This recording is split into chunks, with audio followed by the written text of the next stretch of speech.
infamous. It's been a cool meteoric, slow overnight success. But I first saw you because again I got caught. So JD Estrada introduced me to Mark Park, and from Mark Park I got to meet the entire undergrad indie comic community. Your name is almost as popular as Chuck's. Like Chuck is everywhere. Chuck is popular? Yeah, I know. It's shocking. Love you, Chuck. Yeah. It's a shock. It's a super shock. No, actually, Chuck's a real. I'm doing something really cool when I go on Chuck's show next month. I'll tell you off the air what I'm going to do for Chuck when I go on his show. So I love Chuck. He's awesome. No, he's an incredible sweetheart. I'll tell you the story of how Chuck and I our very first interaction and how we've developed from that. But just remind me because I'll tell it on air too because anybody that has seen this some of them have even witnessed it, but I think it's still available online. But it's awesome. That's cool. I mean, we're live now, so I mean, you want to tell that story? You can. If not, like what we were saying off the air, my favorite all-time wrestler, if I had to pick one, any era, it's the Macho Man because he could literally do it all. And what most people don't realize, WrestleManias 1 through 10, he was Mr. WrestleMania. The only time he didn't steal the show, was the year he and Sherry took on Dusty and Sapphire, and I think that was just by design, so they couldn't steal the spotlight from anything else on that card. So Macho Man's amazing, and I think that in the last couple of years, he's become more of a cultural icon than a wrestling icon, because so many people have taken an interest to his character, outside of the wrestling spectrum. He's been included with a lot of the wrestling figures and you see so many of the t-shirts and in his merchandise everywhere now. And I don't know what it was maybe some people are just in tune to how amazing he is on his promos, but I think that's what it is. People incorporate. I know for me, one of the things that I saw, I mean, I've always loved him. Everybody that watches wrestling, I think, knows who he is and has an admiration for him as a wrestler at the very least, because he really was an amazing talent. But if you type in Left 4 Dead Macho Man, it's one of the most hilarious things that you can ever see. So if you want a smile on your face, that is the best 3 minutes of your life this week. I don't know. Cream Rises to the Top is still my all-time favorite wrestling promo. Cream of the crop! No, it's he's the best example of an authentic salesman I've ever seen.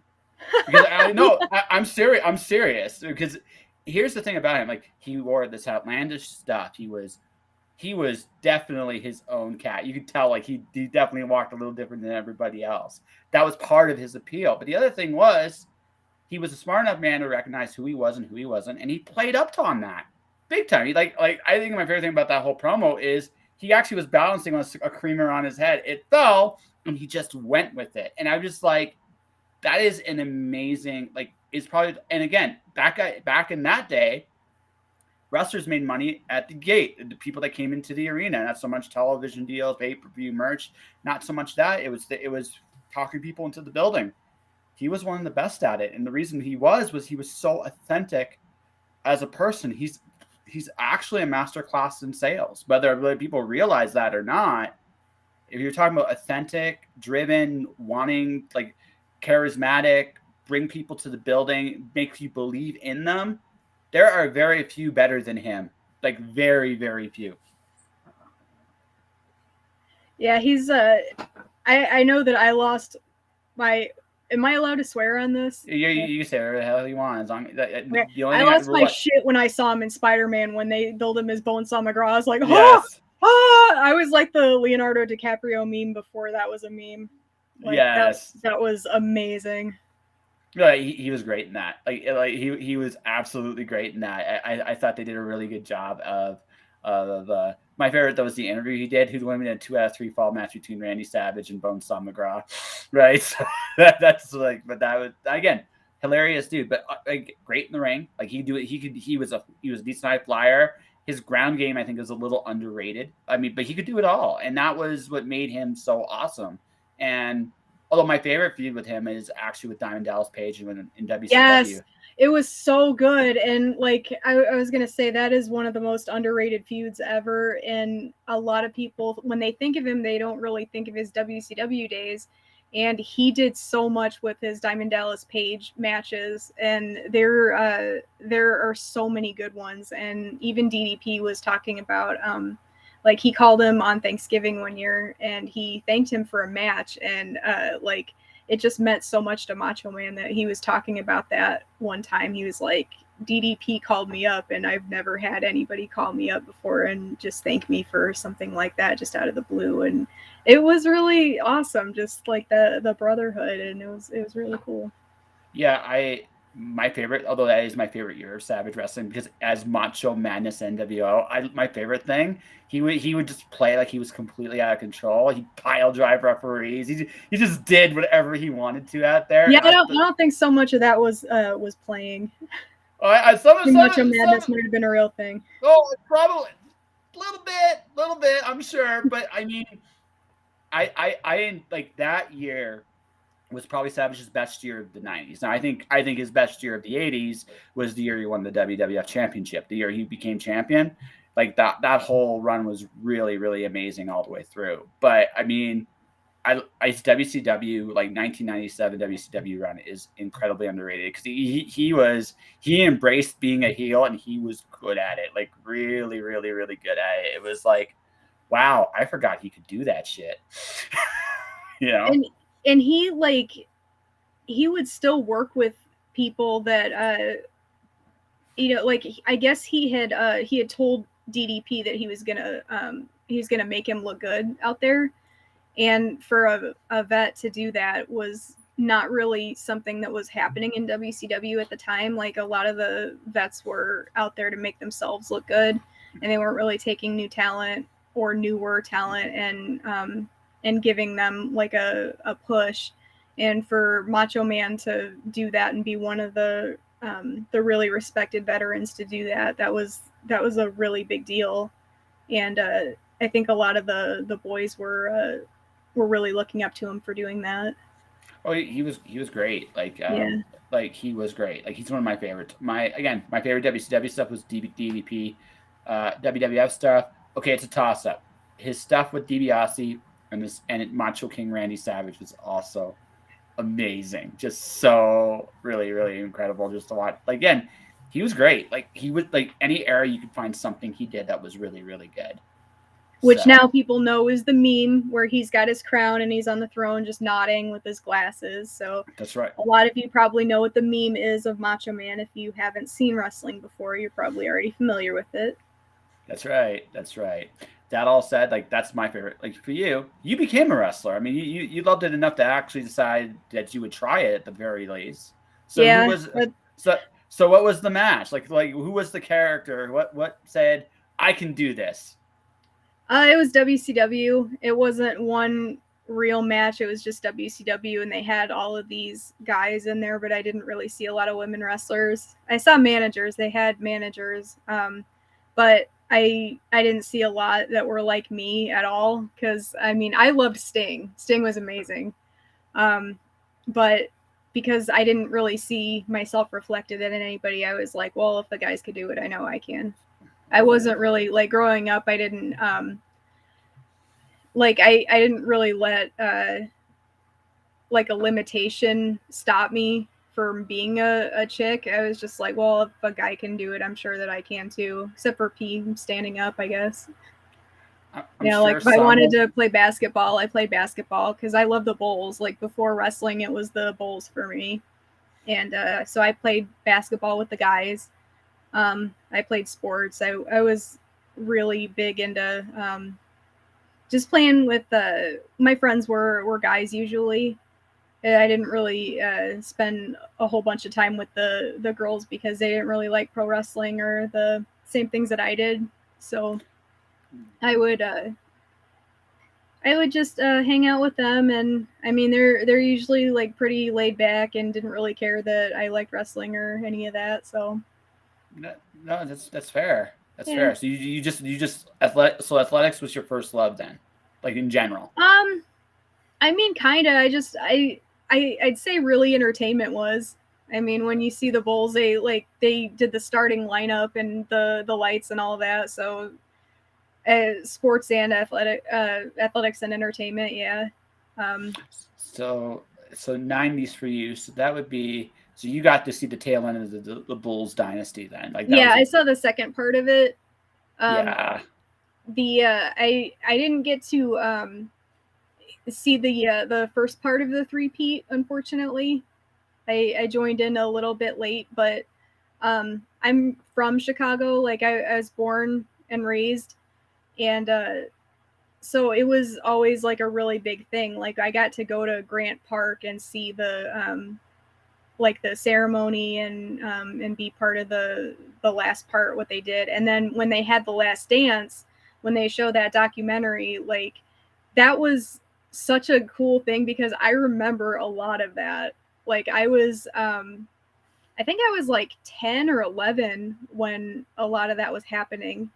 And I was still pretty sharp, I guess, if anybody actually wants to believe that. But I kept scrapbooks because I was really into the Bulls, like very into the Bulls. I could tell you a whole bunch about basketball and stats at that time because I followed it. Like I followed the teams and a lot of the Bulls. And I mean, when that ended, that's when wrestling began for me because that's what I would watch. I didn't have the Bulls anymore because there was, there was no, um, there was no Jordan and there was no like Bulls that I remembered anymore.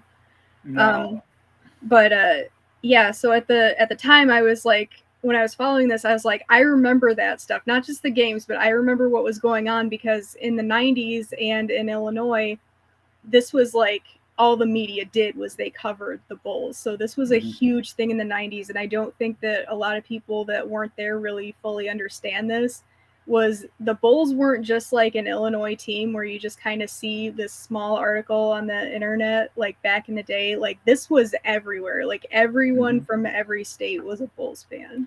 And it was awesome. Oh yeah, no. I'm being Canadian. I remember the game I would always look forward to. In my opinion, the best of that three-peat Bulls was the second year. They were the best defensive team, I think, ever. Right, and the last year they were still good. Don't get me wrong, but I thought the year before it was their absolute like apex. This is the best version you're ever going to I see. had the most fun watching that too. Like I could tell that there was a change there too, even though I was a kid. But I don't know how many people are willing to believe a kid that young would pick up on that. Maybe because it's me and I'm smart and all that. But like I could tell even then that there was a switch, and you can see in the Last Dance that they kind of like went over that. If anybody out there wants to watch The Last Dance, even if you're not a Bulls fan, it is fascinating because Jordan is so competitive. So like that alone, just watching like how like mentally competitive and just how his brain works with that, it is fascinating. It's Yeah, really good. It's really well done. yeah. I know. The last because you could tell last year they were still the best team, Yeah. but the gap had closed a little bit. You could already see like the gap had closed a little bit. Then and when you've won, like again, to go back to what you're saying, they were so dominant. It was rare for them. Like the 72 win Bulls team was so dominant. It was rare that they even lost. Like they were that much better than everybody else. And I think I would remember is usually that didn't matter what year, didn't matter what year, one of their losses would come to the fledgling Toronto Raptors team. The Raptors team, for whatever reason, would get one from them every year. Now the other one, they crush them, but every year, and this is like, and don't make fun of me, guys. Listen, I'm Canadian. It was we were a young franchise, and we didn't win very much, but goddamn, the Bulls came. That was always fun to watch. Like this, watch those go at. It was intense. But they were definitely the best team, especially in, like I said, the year before they were definitively the best team. They won. I mean, but it's hard. Like when you are that successful, that dominant for such a long time, that's fatiguing. Like that just takes so much to stay on top. I don't know. I think anybody can get a hit. I don't think like life experience with you. You've taken so many different kinds of swings at the bat. You know this as well as I do. It's not getting that home run. You take enough swings, you're gonna the stick's gonna connect to the ball. That's gonna happen. But it's the effort, the energy, the practice, the discipline to do the things that got you to the point where you're stepping up to the plate. That's hard. And at the last year, they were tired. You could see it, especially towards the end. It's like, another thing too that that I wanted to point out for and people that have watched basketball at this time, they would know this too. But for people that didn't, they I think don't really understand how good the NBA was as a whole at that time, because they had some of the best people to play against as as a team, and they had some of the best players that have ever played distributed against the league. So at the time Shaq was playing, you had Muggsy Bogues, you had Malone, who else Stockton. was there? You had like so many people. You had Grant Hill was playing. Yep.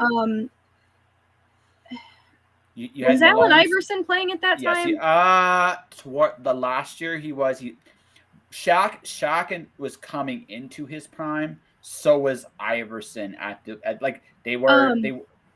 but Sean Kemp was still playing. Yeah, Patrick Ewing. Patrick Ewing was good. Charles Barkley was still, yeah.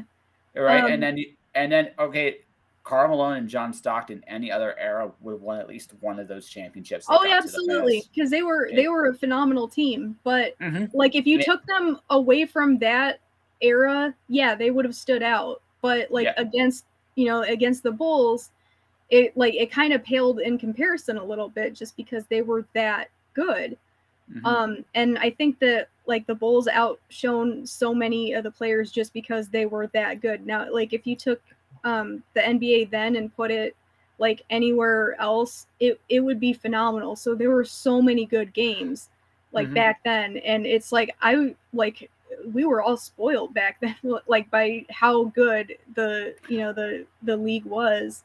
And I don't ever want to forget how awesome that was, because we had the Bulls, but we also had amazing teams back then too. Yeah, I mean, there are a couple teams from today's era that I think would do very well then. I'm looking at the team I'm thinking of is Golden State would have been very interesting in that era, right? Just because that kind of shooting, wow. I mean, that would have been very interesting to see how they do in that era, right? And also, just on a personal note, dream battle of the boards matchup, Draymond Green versus Dennis Rodman would have been awesome. Yeah, that would have been just awesome. They brought up too that Dennis Rodman, his personal life overshadowed so much of how his talent was taken by by reporters and all that. The thing is, he was so good, but everybody was so fixated on how he ran his off-court life that I don't think was ever fully talked about, except for in the documentary, when they talked about how good he actually was. And I think that he let some of that get to him, even he didn't really understand how good he was, because he was partying and doing all the leopard print hair and the Vegas trips and celebrities and all that. But Dennis Rodman was a phenomenal player, and it's just incredible to watch him. So make sure you do that. Yeah, no, he was a great athlete. I just think, yeah, again, he was on a team with Michael Jordan and Scottie Pippen at their absolute apex. So he was the third best option. And again, so his role was, I'll do the dirty work. And he was, I think, yeah, his value to that team cannot be overstated. Probably one of the best defensive players ever. And that's the thing, though. It's when people say that he's third best, I didn't really think about it at the time, but I'm you have Scottie Pippen and Michael Jordan to be the third against. It's that's kind of not really a compliment, because it's he is so good in his own right. Oh, absolutely. Defensive ways, he's the first person that I think of when it comes to defensive players. He's up. To put it this way, okay, so my family's from Detroit. I remember him on the Pistons Bad Boys. Oh yeah. Very good player even then. He was probably, he might have been the best player on that team. Like, he might have been. Don't tell Isaiah that. Yeah, well, it's the truth. It's like he might have been. He might have been second, but he definitely was. No, Straight up bitches. But no, it's just that is very like he was good. Like, he's always been good. Yeah. It's just like I said, when you have someone like Jordan, who's literally a once in a lifetime talent, right? You have someone like Pippen, who maybe not quite once in a lifetime, but still phenomenal at that point, at that era in his career, right? Rodman didn't need to score, but they needed what he did what actually a great teammate does. What's my role? What's the best role? What's the best way I can serve this group and to help us win? And that's what he did. Thing is, He's like, great at Phil it. Jackson said he was like awesome to coach, and he was sitting there and he was like, what can I do? And he took directions very well, and he was an awesome player to the team. And like, I was hearing this and I'm like, and he got all this shit from the media and he's this awesome team player. Like, how is that fair? None of his I remember this. None of his teammates ever said shit about him. They didn't care. Yeah.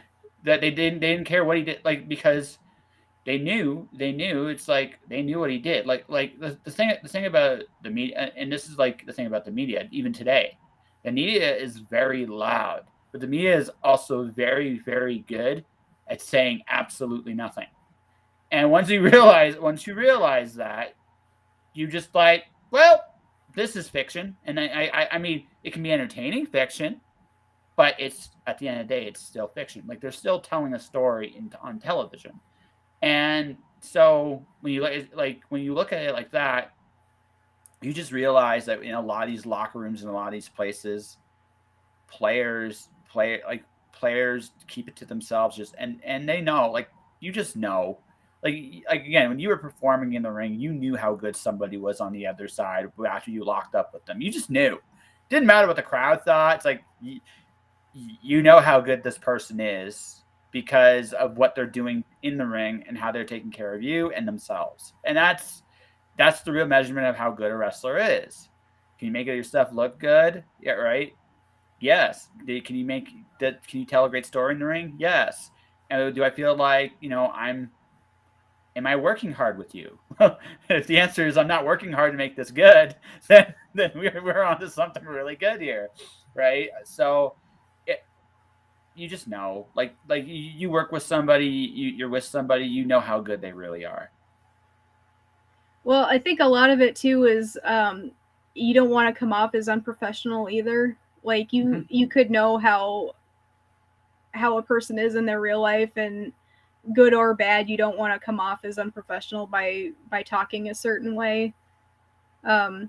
But I was always happy when the Bulls players, they had a lot of candor when they spoke about each other back then. Oh, yeah. And it was really nice to see that. Yeah, no, they knew who they were. And again, when you've been together that long, there comes a point in every relationship, doesn't matter what it is. Shit, I'm just gonna let it all hang out. Fuck it. This is who I am. Love me, hate me. This is it. This is me. I do not have the energy anymore to be this much of a pretentious person around you. This is me. Take it or don't. That's it, right? And yeah. I mean, a team like that, you've been married for 3 years together. Hey, we're gonna win this, right? And at the very end, you're like, you know what? I don't have time to bullshit you. This is what I think. I think you're amazing, or I think this is shit, or I think, and I love you enough to tell you this, but I'm also doing this because it's much easier for me just to tell you straight up than it is to try to bullshit. I won't tell them, but I'm going to tell you, right? So the Bulls were cool. So back to you. So athletics, entertainment inspired you, and so costumes too. I think that probably was my first thing. Now that you mention it, like costumes, because I loved playing dress up when I was really small. What was your favorite stuff to dress up as? Princess. That hasn't changed. No, I'm still a princess now. I just officially. Damn right. Yeah, that's why. Like, if you notice the intro, I said you were someone very queenly, and I had to be on my bestest kind of shrug, right? Yeah, that's right. That's right. The queen has arrived, ladies and gentlemen. Queen December Lace, right? So, but like I said, when you get right down to it, like, so you go into this. So I guess you try out. I mean, you go through, you get trained, and so how long was your career, like your wrestling career? 8.5 years. Nice. So how many matches? Oh, I lost count. I Yeah. had it was over 100, but I didn't keep count. No, it's all good. Like it really didn't make sense at one point to do it. I started to, but then I'm like, it really doesn't. You know, Like, I shouldn't it's not keep you. count It's all anymore. good. Yeah. Yeah. So I'll ask this: who was your favorite opponent to work?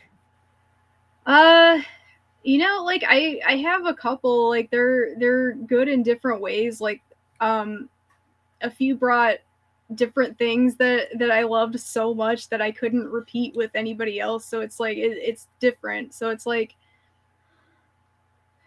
I loved when I got to work. Like this only happened one time, but I loved when I got to work with Mischief because she had her own um like her own fan base. So when they came in, that kind of introduced me to like a new entire like sort of fan base, like the Ring of Honor fan base that wanted to see wrestling. So not just like character stuff, like just wrestling, so that I could show them that I actually did know how to wrestle as opposed to just do character based things. And that was fun as hell. Um, I worked with the Angel for the most of my career, and I loved working with her too because we had worked together so often that we knew like what the other one was going to do, so we could play off of that to the crowd. So I felt most comfortable doing that. So just working toward crowd reactions, like stuff like that. That was fantastic. Um, and then I got to work with Christina Von Ario one time too, and seeing how much the fans love her and like how much they're behind her. Um, that's always good when you're a heel too, because they go like ballistic when Well, you're like in their face. So that's good too. that makes your life so much easier. Lance Storm did an interview about what it was like to work with Hulk Hogan. He goes, "It was so easy. It was so easy because people were so behind Hogan. You don't have if the more liked somebody is by the crowd, the less you as a heel have to actually do to get a reaction, right? And that's what you want. That's what you want to do.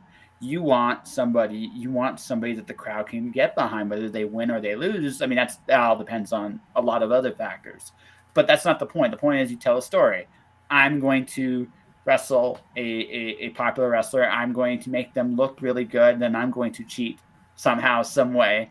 I'm going to take If advantage. you're insinuating that I ever cheated, Hey, that listen, is terrible listen. because I am an upstanding athlete and I I, never ever did anything of in front of the referee, unseemly morals. at least in front of the referee. If the ref didn't see it, then it didn't happen. That's right. That's right. My mistake. I am so sorry. But that's the whole thing. Like it's like wrestling is pain is the paintbrush, right? Do you use to tell your stories? And it's such a it's when done in well, and it doesn't matter whether it's serious wrestling or lucha libre or Japanese style wrestling or AEW or WWE. Ultimately, the story beats are the same thing. Can I get the crowd to care about what's happening in the ring? Because if I can do that, it doesn't matter what it is. I done good, right? And that's it, right? That's the job, and that's what every performer lives for. You want to be able to play with that audience because they want to be. I'm going to a show. I want to boo you. I want to boo you. I want to cheer who I want to cheer. I want to do those things. But as a performer, you got to give me a reason to do that. So the more like somebody is, you're like, this has gotten easy. And if someone isn't liked, it's like, okay, we got to figure out how to make the crowd like this person first before I do dastardly things to them.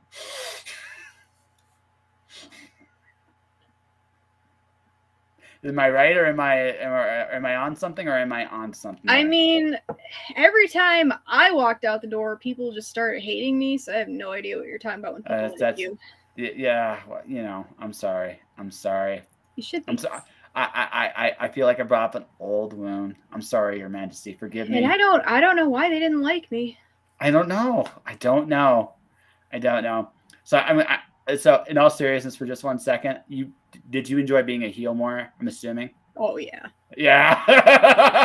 Yeah. Yeah. So I'm just I have found, this is just my feeling. This is what I have found. I find people that have no problem being the villain are usually, when it's all said and done, actually the nicest people.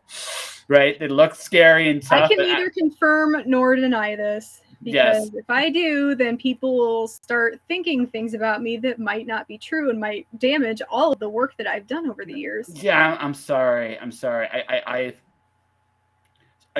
speaking about my experience in metal pits. The scariest looking people are actually the sweetest looking people.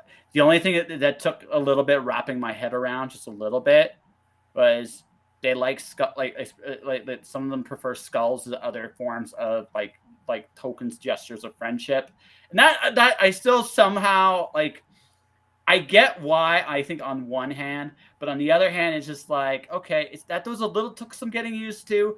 But besides all that, I found that no, like legit, like I usually people that, because you get all those like negative, you use all those negative thoughts and you put them out in a very constructive way, and Atlanta, you get to play with people's emotions for like for 10 to 20 minutes, like they are yours to play with. That has to be like such a rush. I didn't really look at that at all for the entirety of what I was doing. Honestly, what I did is like I looked at it as an escape. Like I didn't want to be. I liked it better when I got to go out in the ring and be the December that they saw, or the one that I presented to them. So I didn't think of it as me playing with anybody. I saw it as I'm going to escape for 20 minutes and I want to take them with me. Fair enough. No, that's a good way of looking at it too. Like there was a concert I saw one time and it stayed with me. I saw Rob Thomas, Matchbox 20 when I was, this is in 2000s. You people that don't know who Matchbox 20 is, oh my goodness, so good. Yes. I like, honest to God, love Matchbox 20, and I have when they like very first came out. So please don't rip on me for that. My taste in music is unparalleled. But he said when those doors close in the concert hall, like all of your worries and what you're stressing about and everything that you're thinking about, like that stays outside. We're all here together. We're here to entertain you, and that stuff that stays locked away outside. And in here, you're having fun with us, and that, like, I always kept that in mind whenever I was entertaining. And it's like I want to keep entertaining because I know how hard a lot of stuff is, like in everyday life, and how much like a lot of people don't deserve what has been given them. And I'd rather just like have them be happy for like 10 minutes until they have to get back to whatever it is they're going through. No, that totally makes sense. I get the, okay. I do have one thing. It's not really so much a pushback, but just something I've just noticed about everybody I've ever noticed. Whatever they perform, whatever they do, there's always a little bit of that person really inside them. And the best performers, again, going back to the Macho Man, yeah, he wasn't always like that. Really, he probably was like, he hasn't. I'm sure he was always a bit of an intense dude. I could totally see that, because I don't know how you completely turn that off. But I do also have this tendency to think that like who he was on television was turned way the hell up. But there was a little part of that was very real, and people could just believe that. I get the feeling that Your Royal Highness, like however you played yourself out to the crowd, there was also just a little bit of you out there too. And well, yeah, you're supposed to take whatever it is and turn it up to 1,000. But the only thing is, I never told people really what that element was, so I'll just let them guess what that was. No, that's fine. I'll let you. I'll let you keep some of your secrets, but yeah, it just like the best performers have like an authentic voice. So you do it for 8.5 years, and then was it hard to walk away? I had kind of mentally prepared myself for it for like about a year and a half, I'd say. Okay. It was at first, yeah, but then at the tail end, I just was I realized I wasn't like getting, I guess, anywhere with what I was trying to say. There was like my home fed is where I kind of grew up and was staying at. I was happy there. I was very happy there. I didn't try to go anywhere further because I was like I liked where I was. I liked staying at like the homegrown place because I got to be a trainer there and I got to train the new batch of girls. We actually had a new batch of girls that was coming in, and that's what I worked really hard for, is to try and get a women's division going.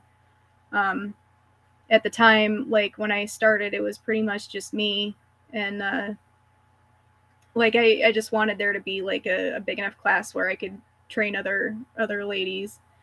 And towards the tail end there was one girl out of like all of them that was a bully to the other girls and also to some of the other guys, and my trainers weren't really listening to me, and they weren't just my trainers, these were my brothers, like that I had grown like close with. And I had told them repeatedly, hey, she's very dangerous. She's not listening to anyone. She's not listening to me. She's not taking this business seriously. She's going to hurt someone very badly, if not kill someone. And she was dating another wrestler that we all liked.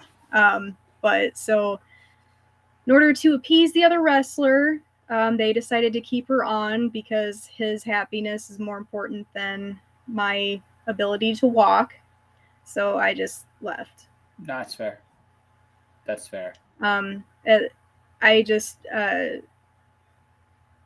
not being listened to by my wrestling people was pretty hard. So that's why I left.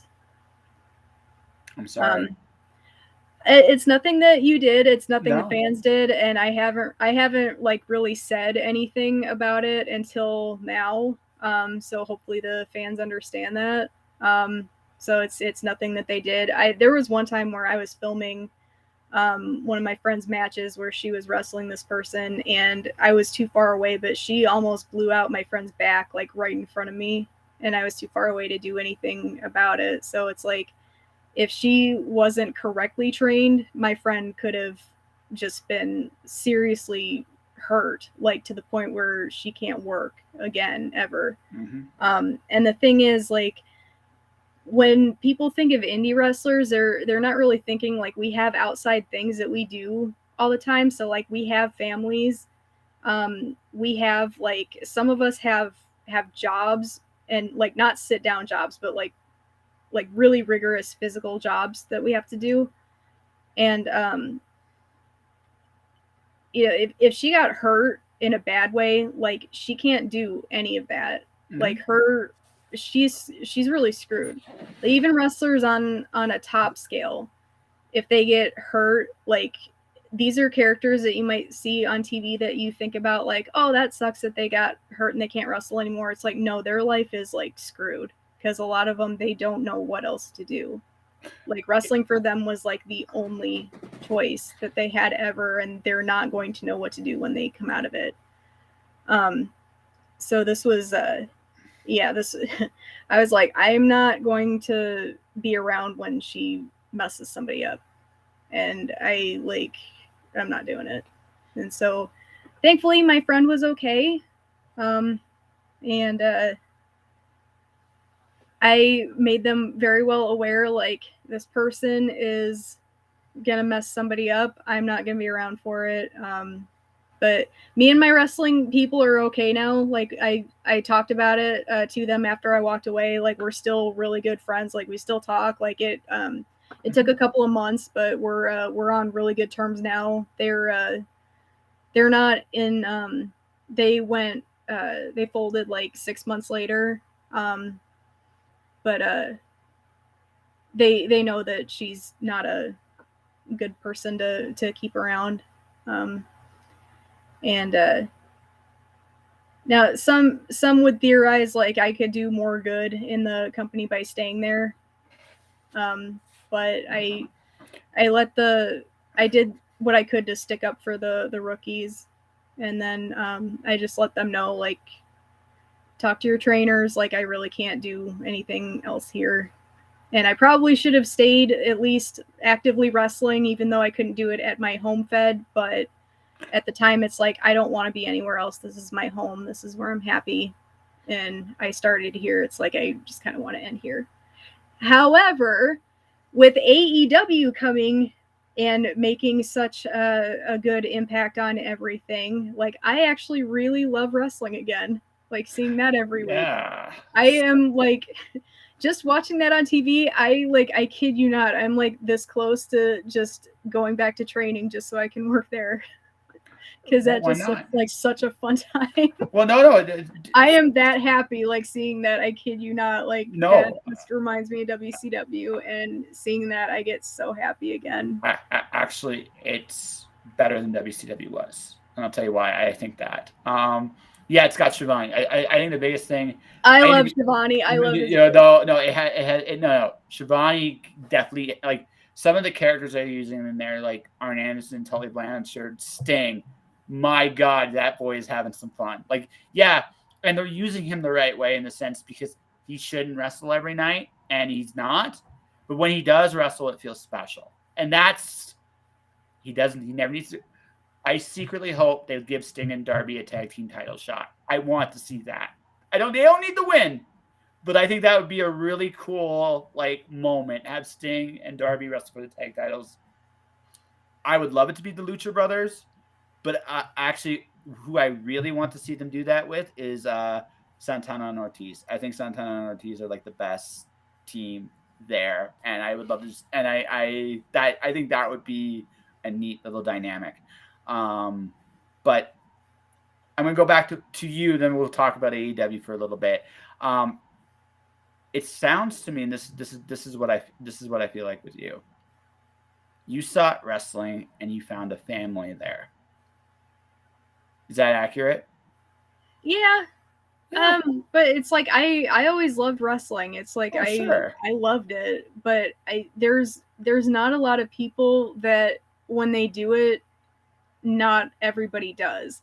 Like, some people use it as a stepping stone to get into movies or modeling. It's like, that's not ever what I did. It's like, I love wrestling because I love wrestling. Like, it was, I know that that's not for everybody, but for me, it's like, that's what I did. I watched it with my brother and I had fun doing it. And it's just, that's what I love. I don't want to do it for any other reason than I love the sport. Like, I went to practice 3 times a week because that's what I wanted to do. I wanted to learn new wrestling holds, and I wanted to be like the very best that I could be in that company and in the area. Like, I wanted to be that person that people were like, no, I saw this wrestler and she was awesome, and I want to go back next month and see her again. Very cool. Okay, so I'm just going to leave with one final thought about this, and then we'll talk AEW, and that's this. You did what you thought was right. And you never knock yourself or like what you could have, should have did. Like, you did what you thought was the right thing at the right time, not just for you, but for your students. Now, and that's all you can do. Sometimes the situations, you're just like, your job isn't always, we don't always get the desired result we want. In your case, you wanted to make sure that your rookies were safe. You couldn't do that. But so you did the only other thing you could, which to let them know, to emphasize just how wrong the situation was, which was you could walk away. because if she had hurt somebody you trained on the job and you were there, you would have felt responsible for it and understand, and whether right or wrong, you would have. So you did the only thing you could, that protected you, but also it was the last thing you could do to protect your students. And I'm sure a lot of them understood. It wasn't that you abandoned them or anything like that. You did the only thing you knew how to do to emphasize how bad the situation really was. Yeah, but they like I didn't say this is why I'm leaving. Like some of them understood, but the fans like they never got a reason. Like I just said, But they, hey, like but I'm leaving, and yeah, but they, I'm not going to. but you don't have to explain that to the fans either. I feel like I do because they're they supported me for sure. so long and all that. Like they do deserve that. Like I told them that I was that I would still be present, but I wasn't going to be wrestling. Someone like one of the refs, he was like, "Oh, you're leaving because you're pregnant," and I'm like, "No, no." I was like, "I'll see you in 9 months, the same shape that I am." Like that's a funny one. It'll take 9 months for you to figure out that that's not true, but No, but no. I just all I just wanted to say, it sounds to me like you really cared, and Yeah, about the sport, about the yeah. revision, yeah, So but I just want to say, like honestly, I get it. If you feel like like you saw a situation going sour, you saw no weather, you couldn't stop it, so you did the only thing you could do. You stopped. You didn't condone it, which again I think is actually very admirable. And like I said, and as long and I don't, and we'll maybe have to disagree on the fan thing, and I'm good with that. As long as your students knew what you did and why you did it, I honestly think you did the right thing. So I hope so, but it was a hard thing. it was but I wouldn't change any of the steps that got me to wrestling at all. Like No, I had the best time ever. It's still the best thing that I ever did, and I love the fans seeing how happy they are, and I miss that a lot. Like I do so much, and it's like I really don't want that to be the last thing ever. but and I somehow get the feeling it won't be the last thing ever. Just do me a favor. If you do show up on AEW Dark and you get Abaddon, like just because so the only thing I'm going to knock on AEW, they should give their women a little bit more time than they do. Some of them, I've been watching that division grow. They have like 5 or 6 legitimate main event women now, like legit that could go and be the match of the night. I'm a big Ty Conti fan. I think she's amazing. I think she's going to be champion at some point. I'm not sure when, but she's going to be. You can see it coming. I think I think Riho's amazing. I think I love Abaddon as a character. I watched AEW Elevation today. Her and Ryu, I want Sakazaki, I think is her last name. Like they're coming down the aisle together, and Ryu's like this like happy rock star type, and you got this zombie Abaddon. She looks at her partner and goes, ah! It just goes down. I think that they give them like a pretty good amount of time at least. Well, I went to I I want. got to I mean, it's on Dynamite. I think they could do not every week, but I think they're at the point they could do 2 women matches a week on Dynamite at least once in a while, and it would be good. they had this debate on Cornette like of oversaturating the market with women's matches depending on where you go. Um, I see the argument on both sides. Like I really don't know what the right answer is, to be honest with you. Um, I'm glad that they have the division that they have because they have extraordinary athletes there. I love that they give them space and creativity to do what they want. I think that they're doing a fantastic job based off of what I've seen anyway. That's just my opinion. And Oh no, it's no. like, You're who really am I to say what they're doing? listen, But listen. I like it. I have a big mouth that they gave me an award for. I mean, what the hell do I know, right? That's it. No, but I think that like they want to keep you, the formula I think that they're going for here is like they want to keep you coming back. They want to keep the demand really high, and I think that's why they're going for this right now, because No, they have like a really they have like a really good thing going with Britt Baker, DMD. oh, that's no. They could give her own hour, and like I would tune in for that. Like I know how the business works, and I would tune in for that. No. She is easily the most. She is easily one of the most entertaining, not just women, characters on the show by a shot. I think if we're going to talk about like their division, like their division, I think the secret MVP of that division, believe it or not, is the Bunny. Allie is so... Oh yeah, she used to she's been wrestling for a while. She's from Canada. Oh no, I'm actually so she's actually on one of my two people I want to add to. Her and Rosemary, like the actual like original story of how Rosemary became the demon is so interesting, and both of them did a phenomenal. Like Allie's a great storyteller. I like one of the best in wrestling. She actually gets character work probably better than a lot of people give her credit for. She's super solid in the ring. She wrestled in Shimmer for a while. Oh yeah, she's extremely talented. No, I think I mean she's quietly the MVP because I think it would not shock me just watching how the division has grown, because she's always on TV. She's not quite at the top of the card, but she's always like there in the mix doing something with somebody. So I look at her and I'm like, I wouldn't shock me if she's actually quite. Like, I wouldn't shock me if she's helping develop the division in terms of personalities. She's done prior to being in AEW. She had such a big history and impact in a lot of other those places. I'm like, she's really good. Like that's like she was probably originally one of the biggest gets they got for the women's division. Like I said, so I'm looking at her like she's always been inactive. She's a great heel. She can be beat, but she's also good enough to beat anybody, and you can believe it. And I think, and you need that on your show. I think Thunder Rosa is going to be the next world champ. I think Jade Cargill. So she had this match that I saw on. I think it wasn't Rampage. It was the one they did on Black Friday. Mm-hmm. She's actually from.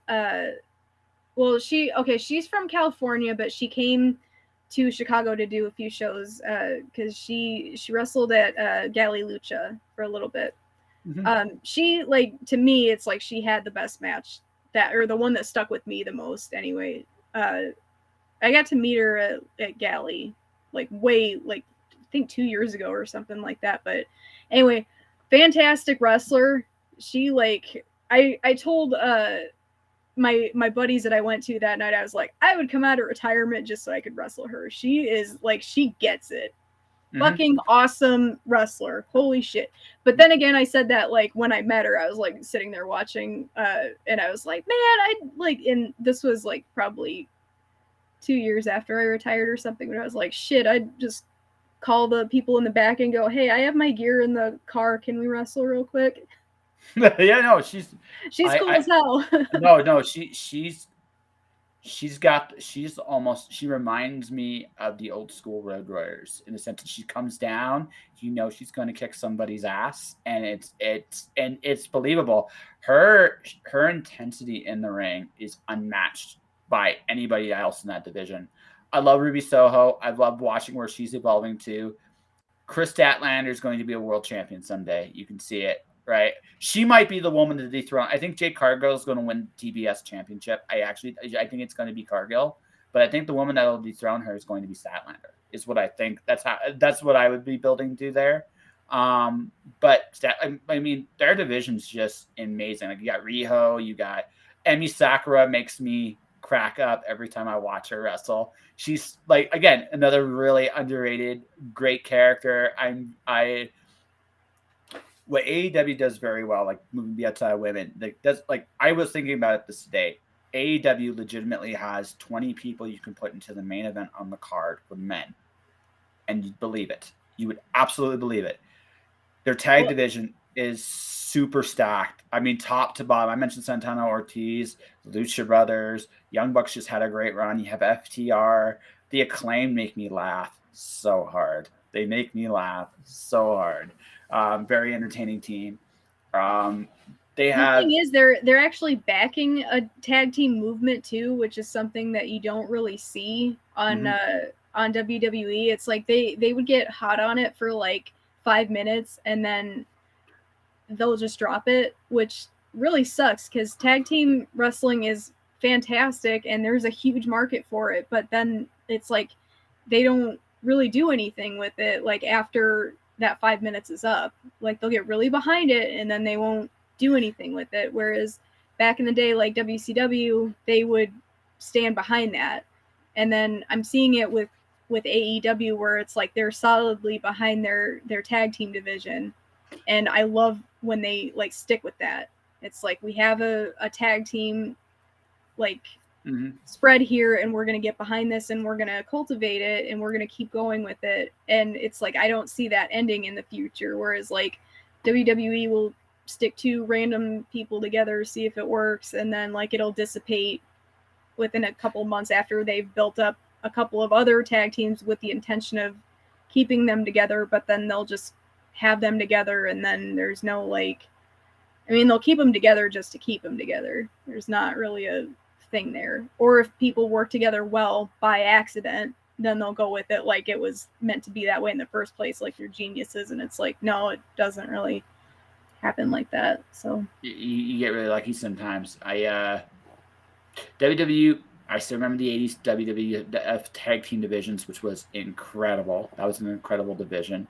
Back in the day, it was awesome. It's like, just keep doing that. But now it's like, well, I honestly blame the Quebecers for ruining the tag team division for the WWF. But it's not knock to Jacques or Pierre. It's just how they were booked. There was a point with the steroid scandal and everything like that. Like they had lost a lot of tag teams, and they didn't. And I still remember the days of Well Done. I'm sorry, that was like Well Done. No, it was WWF in 94 and 95 was terrible. I didn't really just call space. It was terrible. So but again, it wasn't unheard of to see like Lex Luger, when he was there, beat both of them almost by himself. Well, if he beats both of them by himself, what do you do? I mean, it's great maybe once in a while, or if it looks a little lucky. That's not great. That's not great when he just legitimately beats them both up. Just legit. Right? So you look at that, and you're like, well, and ever since then, I mean, there's been some exceptions, like the Dudley, Hardy, Edge, and Christian era was a great tag team era as well. They were the big three, but you also had the APA, the Hollies, Test and Albert. You had a pretty solid solid division top to bottom. The thing then, but besides that, what they tend to do is they've always made it so that like a tag team wrestler can't beat a singles wrestler, right? And even when AEW does let their tag guys wrestle singles, it's at least competitive. It's not like one group is just completely crushing the other. It's like, no, I might win because I'm the better singles wrestler, but I just won. And that's because you still are a good wrestler and you're still a tough guy. You just happen to be in a tag team. That's all.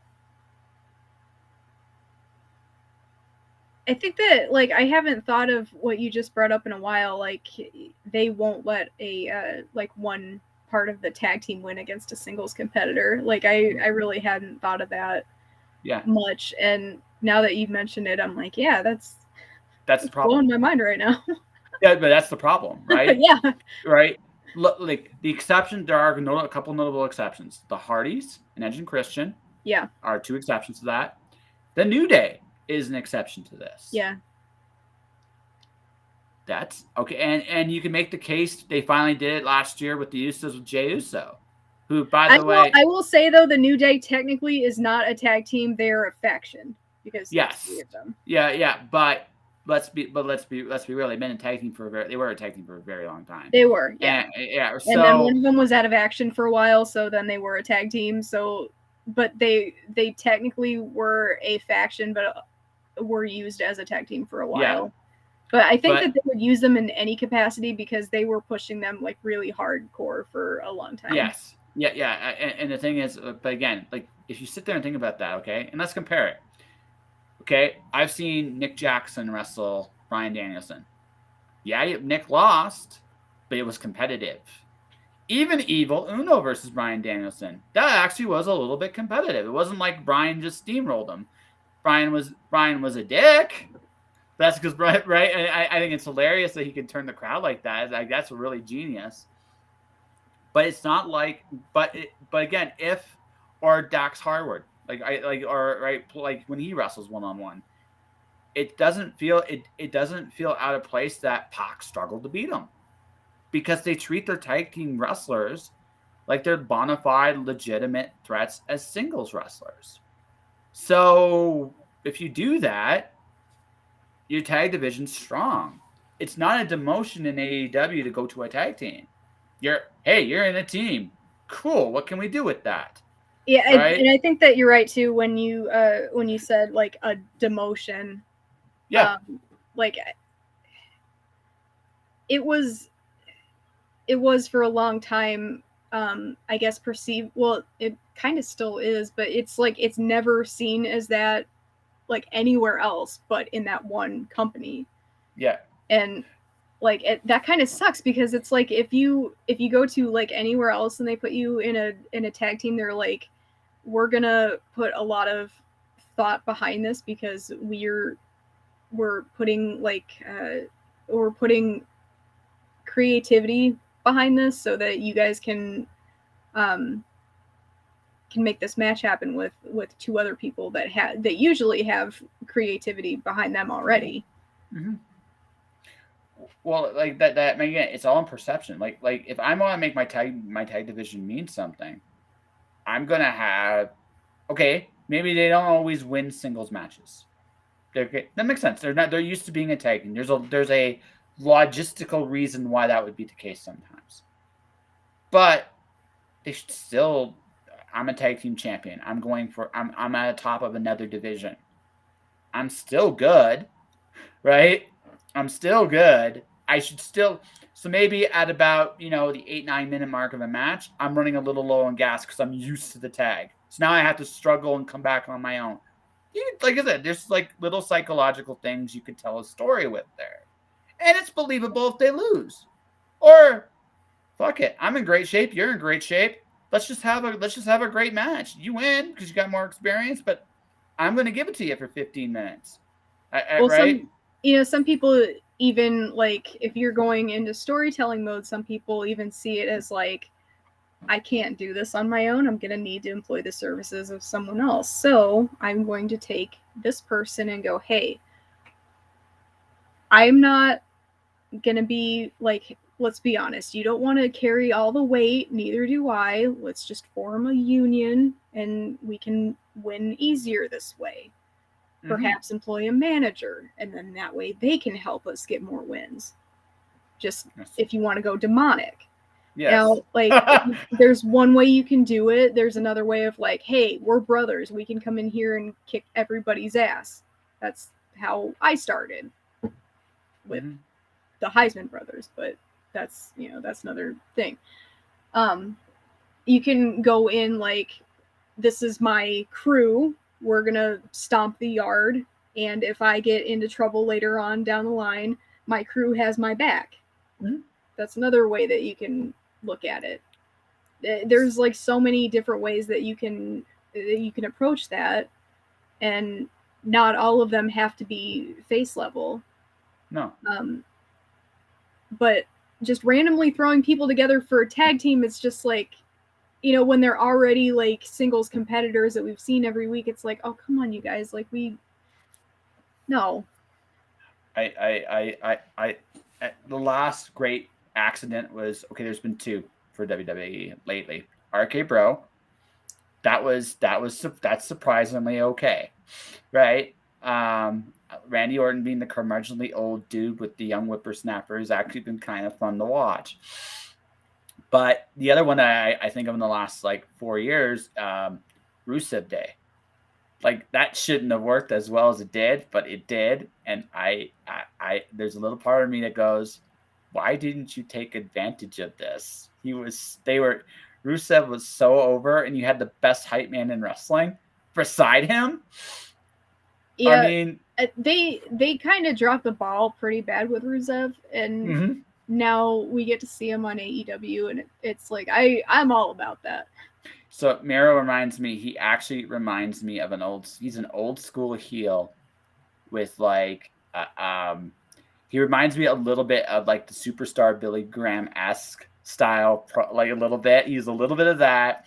He's got a little bit of foreign heel, but he's also like, he's just this believable monster. Like he's like, God, you abandoned me. Well, now I'm going to take it out on everybody. He's going like, he's a zealot. And it's just like, this is unbelievable. He's also my favorite promo right now in all of wrestling. I never thought I'd say that, but he is. It's a minute. It's phenomenal. It's funny. Half the time he makes me laugh. Half the time I'm like, I think he's going to kill whoever he faces next. And I believe it. I believe it. I think he's Hangman's second challenger is what I think. I think he's Hangman's second challenger because holy crap, right? It's like that match was like that dude's a monster, and he's so entertaining right now. I don't know if I put a title on him. I just want him to go on a rampage and just murder people for like a couple months. So yeah, I'd be down with that. Yeah. And I love Hangman Adam Page. Like as soon as I like first started watching AEW, I think that was the first person that I was like, what's that guy's name? Because his gimmick is just like, it's solid. Like just he gets it. And it was awesome. And I was like, yeah, that dude is like, he just and a solid worker, and I was very impressed with that one. Best babyface in wrestling is he is legitimately the best babyface in wrestling. His story is about overcoming failure over and over and over again, no matter and he's been fighting underneath for 2 years.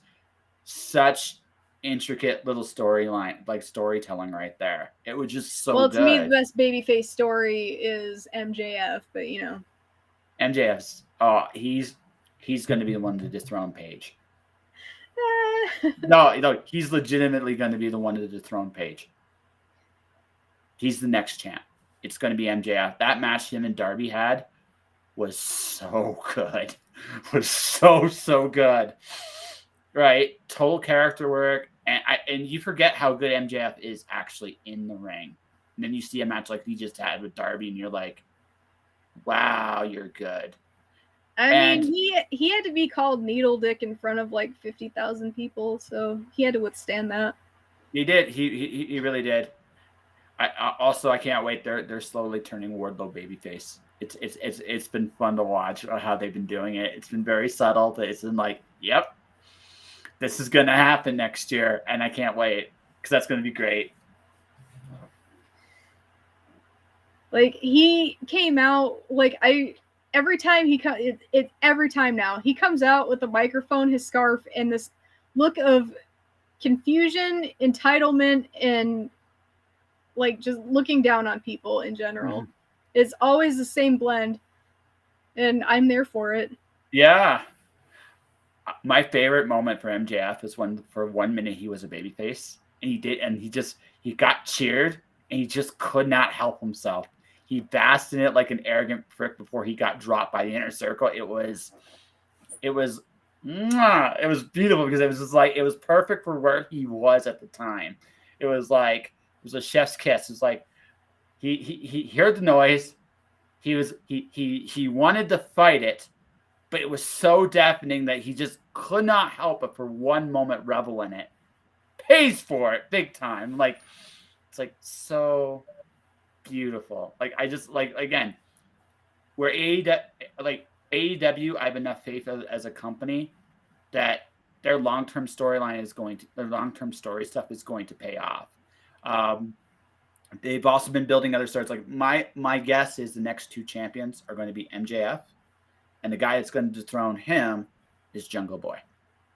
Jungle Boy is going to be the champion by it seems like they're going that way too. Yeah, no, it makes sense. People are nuts over Jungle Boy. He's the second most over guy in the company, behind Hangman, right? So it's just like you can see it. I cannot wait for Jungle Boy and Christian. That's going to be such a good feud. That's going to be such a good feud because they're going to be. I cannot wait to see it because that's Christian's probably my second favorite wrestler all time. Like because so smart. He is so smart in the ring. Just like, wow, you're good. You're really, really good. Even though your finisher makes no sense in terms of how to actually apply it and stuff like that. It's like, it makes no sense, but okay. I'll give him. Besides that, he's awesome. I cannot wait for that feud. So.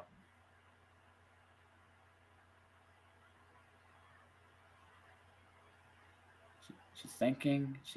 No, I mean, if he put you in his finisher, I'm pretty sure that it would make more sense to you. Well, no, it's the way he locked. No, I know the it's the mechanics of this part and turning it around and just other. It's like, how do you do that? No, the hit going like straight down. No, that part the end of it, I like totally get that. But it's just that other part. So it's like, how does that work anatomically? Again, it's just one of those little like. How about you tell him that? Yeah, I would. I would, and then he probably just turned me into like a pretzel. But I mean, but no, he's one of my favorite wrestlers. I really enjoyed his first at the time TNA Impact run. I really got to see what he could really do. Awesome, and I just can't wait till I can't wait till him and Jungle Boy go at it because I know I feel that's going to happen next year too. He used a remix of Evanescence's song "My Last Breath." Mm-hmm. It was awesome hearing that. Yeah, I love that. Yeah, I love that. So, who besides Thunder Rosa, who on the AEW roster would you like to wrestle? Oh, Britt Baker for sure. Yeah, but I don't think that that I'd like really enjoy wrestling her so much as like, even though she's a mouthpiece, just like being like 2 steps behind her and after everything she says, just taking the microphone and going, yeah. Like Paul Heyman's old role for CM Punk when he was CM Punk's manager. Huh? Well, Paul Heyman's role was when he was CM Punk's manager. Punk was such a good talker. Heyman didn't actually say very much with Punk, right? Not in comparison to what he'd say. Well, like Buff Bagwell and Scott Steiner, it's like you're supposed to hate them both, and like Buff Bagwell's like running around and stuff doing like pretty much just adding the same shit that Scott is doing, but like just being more annoying about it. Just like, hey, Britt, do this, and then like, or like, hey, Scotty, do this, and then he would do that, and then Buff would just like, and then he would. Yes. Like, I remember that. Scott Steiner is my favorite promo of all time. Oh, of all time. Yes. But you really have to like. I think that going in, you have to know what you're getting into. Like you have to just give him the mic and don't say anything. Just let him have it. That's it. And that man is a genius. That man's amazing. Steiner math still makes me laugh. Yeah. Yeah. I actually like my one of my best friends gave me a birthday card for this year, and he broke down. It's of Scott Steiner, and it's got this like on the inside. It's this promo that he wrote me about the equation of Scott Steiner. I'll post it. Because it's like one of the best things I've ever seen.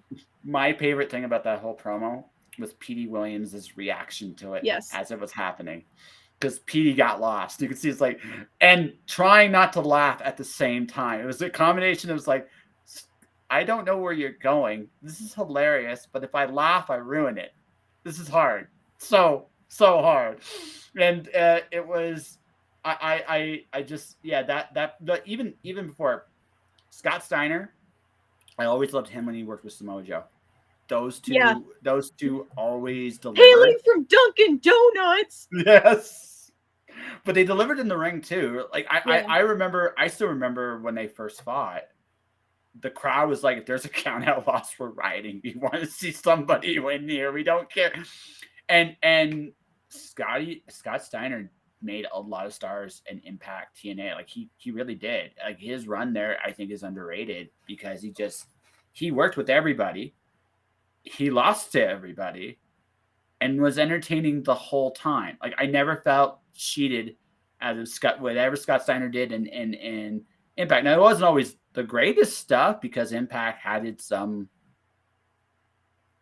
moments, right? But he was always entertaining. He did really, really well with what he had. And again, when he was called upon, he delivered. Like it was amazing some of the stuff he pulled off there.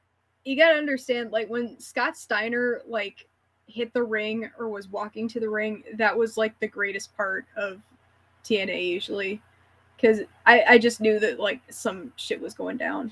So I'm like, oh shit, it's Scott. And then when I saw him with a microphone, I lost my damn mind. I'm like, oh, he's getting on the mic. Oh, it's gonna be good.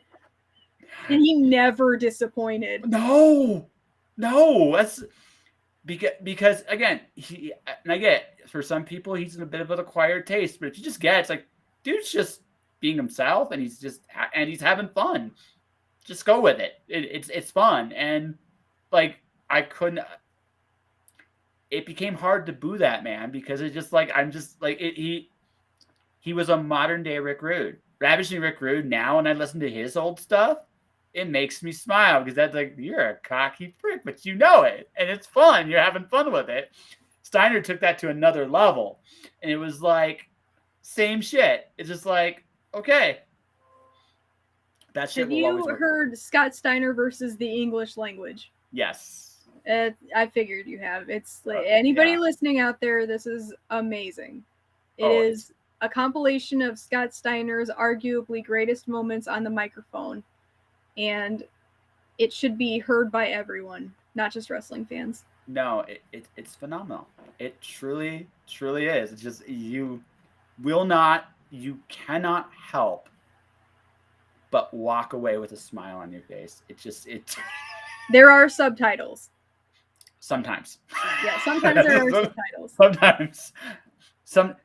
Sometimes even the subtitles. I was like, we give up, but this sounds fun. It's like this sounds fun. I love how every 18 seconds is just bitch. Yes. Yeah. No, one of a kind. No. But it's cool. I get to talk old school pro wrestling and new school pro wrestling with you. I mean, if you want to go like Haystacks Calhoun and Mildred Burke, I can talk them too. But I don't think maybe the audience is in for that too. Not sure. I don't know. I don't know. I think the earliest stuff I like going is about 1986 because you can find most of that stuff online if people want to really look for it. You can still find some cool old stuff, but it gets kind of sketchy once you get out of like late 70s Japan. It gets kind of sketchy what you find after that. If you I have a book recommendation for you. If you haven't read The Queen of the Ring by Jeff Leen, Leen, you can find this on Amazon and bookstores. This is about Mildred Burke, but it's also about wrestling in general in the 50s. I think it was in the like 30s, 40s too, but mainly 40s, I want to say. It's about Queen of the Ring. Yeah, but who can you say the author's name? Jeff Leen. Leen? Yes. It's primarily about her and her title run, but it's also like it shows you like what wrestling was like in that era. They also touch on who was it? The original Nature Boy. Buddy Rogers? Yeah, Buddy Rogers. They touch on that too, but this is like Americana back in the day and how it originated in the carnival and what it was really like back then, like how wrestlers really did make a huge payout, and how they really did wear robes, and like in everyday life they had those cars and they had huge like sums of money, and they did not talk to like anybody about wrestling ever, and what the press was really like, and how it evolved from like how a show would go from like one headlock to what you see today in the ring, basically. But it's really good, and it's one of the best nonfiction books that I've read, and so far it's the best one that I've read on wrestling, aside from Jericho's book. Which Jericho book? The first one. Yeah. I do have another book that supposedly is the best book about wrestling ever. It's Nitro, but I haven't read that yet. So I'm going to read that. I'm not sure if that's going to. Those Nitro, are tall words, huh? Nitro, it's the best if you look at the business of wrestling. Okay. Not so much the. Because it talks about how the rise and fall financially of WCW, and they do a really good job of interviewing a lot of people involved, okay. Right? And so, as a business book, phenomenal. From how the people were, what were the matches, that kind of stuff, what was the storylines, what was I thinking so much, not so much that kind of book, but from a business standpoint, it's a really fascinating look because it shows you how any company can rise and fall, and it's really, really good. So see, because I read Controversy Creates Cash from Eric Bischoff, and he spent so much time on the dirt sheets and all that, and I think that what I was looking for was mainly like how was WCW formed, and yep. Like what were the highlights, and like some of the behind the scenes stuff that happened back then, and really that's not so much what he touched on. It's a good book, but it's like you have to know, like it's a lot more like TV business stuff than it is the wrestling business stuff. Yeah. So you have to know what you're looking for if you want to go into that one. And then there's Death of WCW, which is very good, but it wasn't really they got some of the stuff like a little mixed up, I want to say, because when they were retelling some of it, I was like, I was there and that's not what happened. Not everything, but some of the stuff. And like I heard that Nitro kind of like is like more thorough than that one and more accurate. So I am looking forward to reading that one. Yeah. The thing you gotta remember about Bischoff, he's one guy. And yeah. Right, that's the biggest thing is he's one guy. And as a result, there are definitely some absolutely like he knows more about that company than I ever will because he helped run it. But at the same time, like WCW was a television company, especially when Nitro was at its apex. Yeah. So for that to work, you're looking at hundreds, if not thousands of people. And I'm not just talking talent, just like executives, crew, that make that operation work. There's no way an operation that big, one man can tell that story accurately.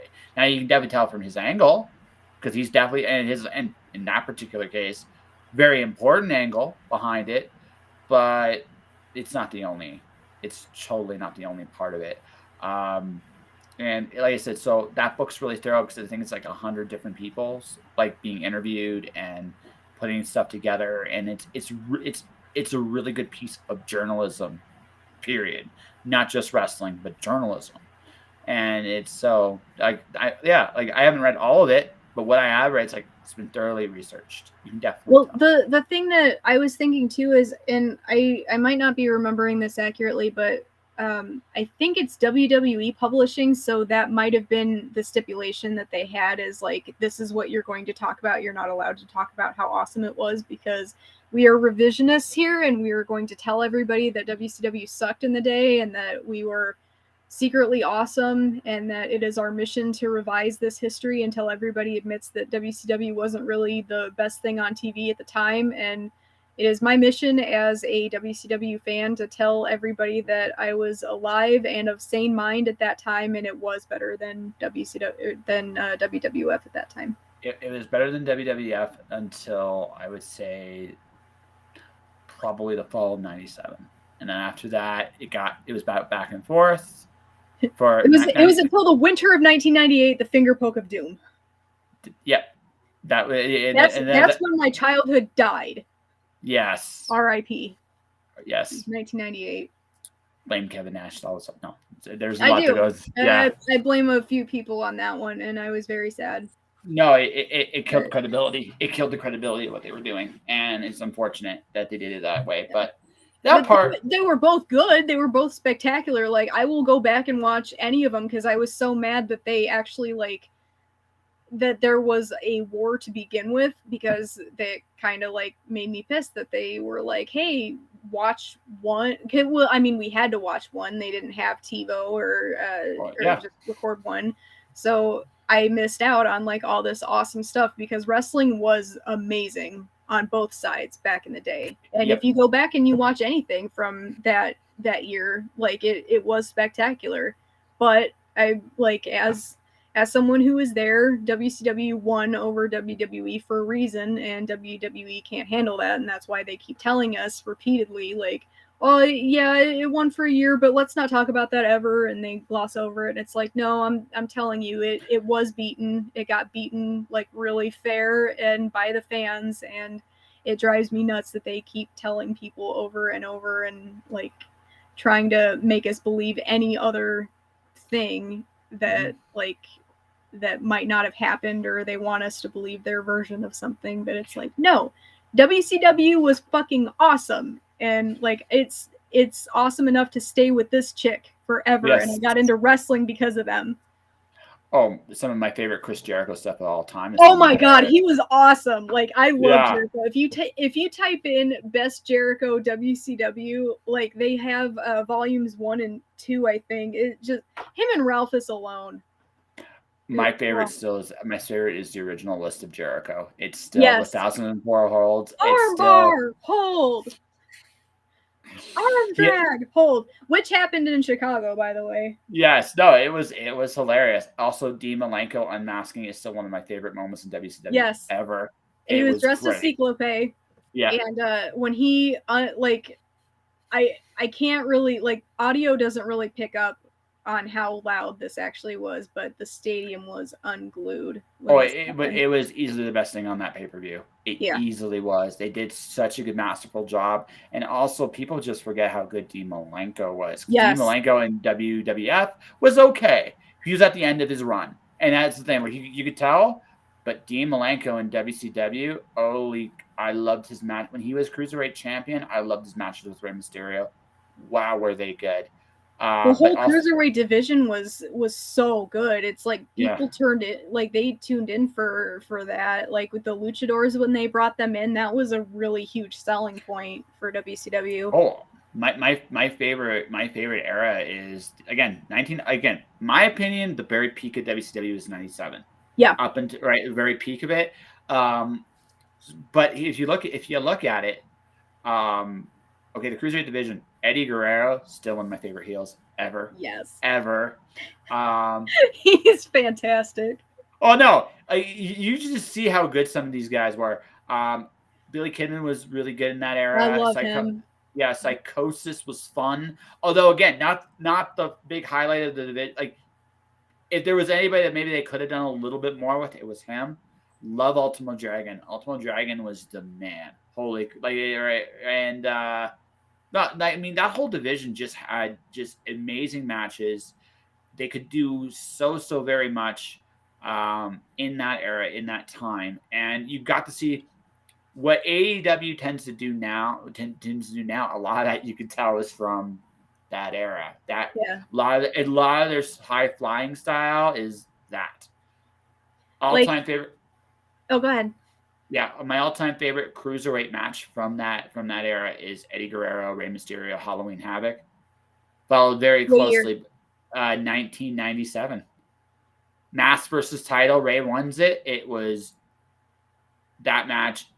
Rey Mysterio and Eddie Guerrero do things in that match that they never did in WWE. It was so good. That entire division was so pushed. They had so much faith behind it, and the fans were there for all of it. the luchas I know weren't and this sucks because they weren't like paid as much, and they did get TV time. I do know that because when we tuned in, it was for that. Because I wish I could have gone back and told them that. It's like when we were watching it, it's like me and my friends, we wanted to see what they could do because they were damn superheroes to us because they flew through the air and they like the cruiserweights, not just luchas, I guess, because the cruiserweights really. And it was like with the cruiserweight belt, it seemed like there was a time when it was Rey Mysterio Jr., Juventud Guerrera, and Kidman that just like all battled for it, like just like one after the other. They would have triangle matches, they would have handicap matches, they would have one-on-one, and the other one would interfere, the one that wasn't involved in it, and it would just like cycle through these three guys. And it was fantastic, like, and we could not get enough of it. And it's like the things that they could do at like 22 and 23 years old are things that people cannot replicate, like even today, like as trying as hard as they can. It's like they were so good. And then when Kidman got hired to WWE, they like turned him into this like a heavyweight competitor, and it's like that's not really who he was. It's like he was this awesome cruiserweight, and you're messing with that. It's like, no, don't do that. Well, in terms of WWE, no fairness, like this one, I will give them a little bit more of a pass because they did try to do some things with their cruiserweight divisions. It just the Bischoff just was well ahead of the curve on that one. Yeah, he just was well ahead of the curve, and they just weren't going to catch up. So I'm not as bummed about that over there, and I'm more bummed about again, tag teams. Very bummed about, very bummed about. But in terms of their cruiserweight division, it never really was a thing in WWE. So I'm not as choked up about that one because it's like, okay, it just never flew there for whatever reason. But looking at like WCW again, 1997 was their peak year. You could just say like they again, top to bottom, just their cards were amazing. The characters were awesome. Sting was like the biggest badass that year, not saying a word, just killing people with like death drops. And then you got to see the rise of Goldberg towards the end of '97 start to happen. You got to see some like Roddy Piper could still do some cool things at the time, and then we mentioned DDP. Yeah, he was still good. He was still good in '97. 98 on Piper wasn't as, again, just probably time I caught up to him, but early on did some really cool things. Again, just like at that era, they had the edgiest stories, the best content. They had great matches, top to bottom. The cards were stacked really well. They almost they did everything right until it was time for Sting to pin Hogan, because Sting needed to either pin him or make him submit, and that was the Starrcade got fucked up so bad. That yes, but I mean, that felt like the biggest slam dunk ever, and it was like he just pins Hogan. It doesn't even have to be a long match. Just he drops Hogan like a bad habit, and you have your biggest hero for the next year. But I also, I mean, it also gets to the point too. They didn't know where to go beyond where they were at, so it was what it was. But that year is still a magical year in wrestling, and WWE, to their credit, was doing some good things too, but you didn't see what WWE was really doing until '98, and that's right. So, but WCW, man, gotta give their hats off to them. 1997 was their year, and they earned it. So, and then with so first up, I never thought I'd be talking about Dennis Rodman with you on the air. Never thought that we'd go there, right? Never thought we'd go there. Shy. Everybody from the Shy talks Dennis Rodman. Something. Yes. Yeah. I never thought we'd go there. And we talked wrestling. But I gotta, okay. You still love it. So I again, I'm sure I'm seeing you, wrestling either, someone like Ty Conti or Anna Jay or or Abaddon scaring the crap out of you going down the aisle. That I mean, I'm sure I would love. I would. I'm sure you got a few more days ahead of you at least. But it seems like you do a hell of a job promoting comics. Like you really do. I And try. yeah, your pitch was actually like I legit bought 3 books from the people I recommend, because like whoever had the best pitch, I'd buy not just the book pitch, but I would buy the person who pitched it. Yours was hard to say no to. You did a really, really, really good job. I'm definitely getting that Kickstarter. I don't have a book to like. I would have figured something out myself. No, so like but I didn't like I just say it because like I just have a blast reading that book because it's fucking hilarious. Like there's a drawing on in there that like every time I see it, I just fall into hysterics. And that guy in Jim Hanna's, or like the book we're talking about for nobody listening is or for everybody that's listening, is called Kill Count. It's by Jim Hanna, and he is like the nicest guy, and he wrote this it's like an 80s spoof / homage to cop movies. And it's like it's got mullets and babes and it's like it's everything that you can think of that would happen in an 80s cop movie. It's like they killed my wife and kids, and he's like, oh my god, like he's at a convenience store that gets like shot up, and he's like the hero cop that kills everybody within like a 5-mile radius with just his sidearm.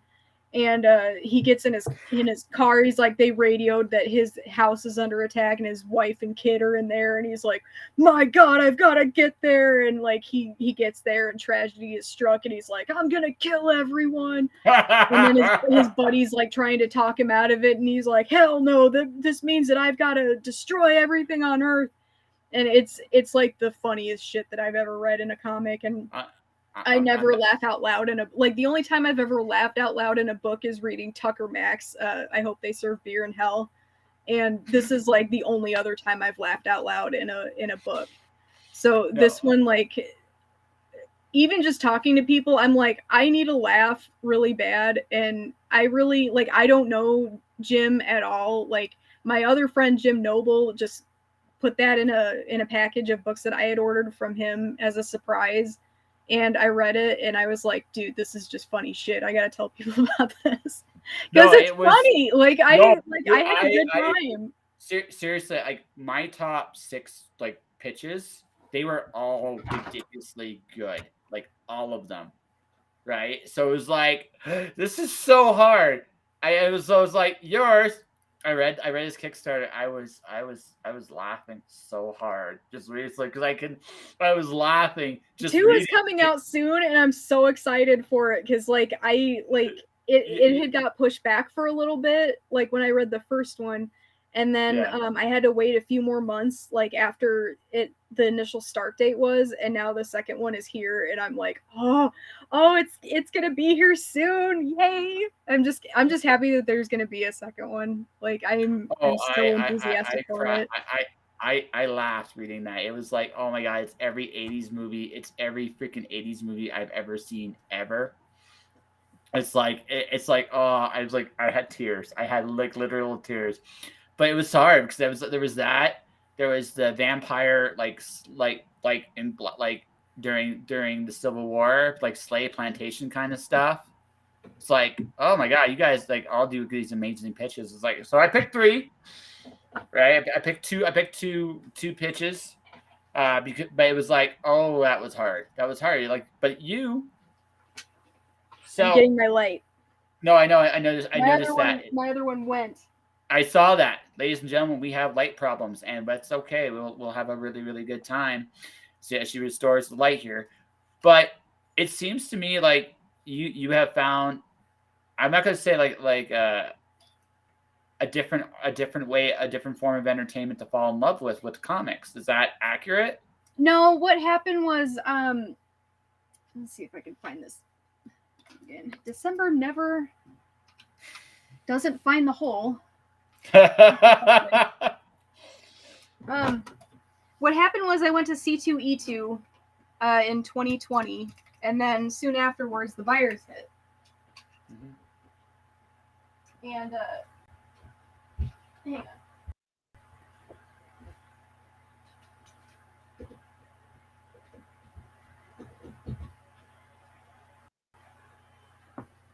go.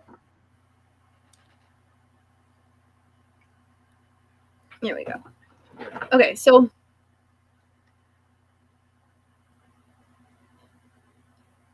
I was one of the last people to get to go to a con of any kind in 2020, and they canceled Emerald Con like like a few weeks after that, and then everybody was kind of like, okay, something really awful is up, because canceling a con like that is very strange. Like, this is pretty serious. So I just remember a few weeks before going to C2E2, and my favorite thing to do at cons is go to Artist Alley, because that's when I find all the really creative stuff and all the artists that'll talk to you and interact with you and all that. And I just couldn't stop thinking about the artists that this was their only job and form of income. And I know that some of the artists probably prepared for emergency situations like this. Some of them have day jobs, but I know that some of them don't. So that was really messing with me, and I didn't want the pandemic to get really bad to where they couldn't do their art anymore. I wanted them to still be able to do that. So I knew that I still had really good like a really good communication with my wrestling fans.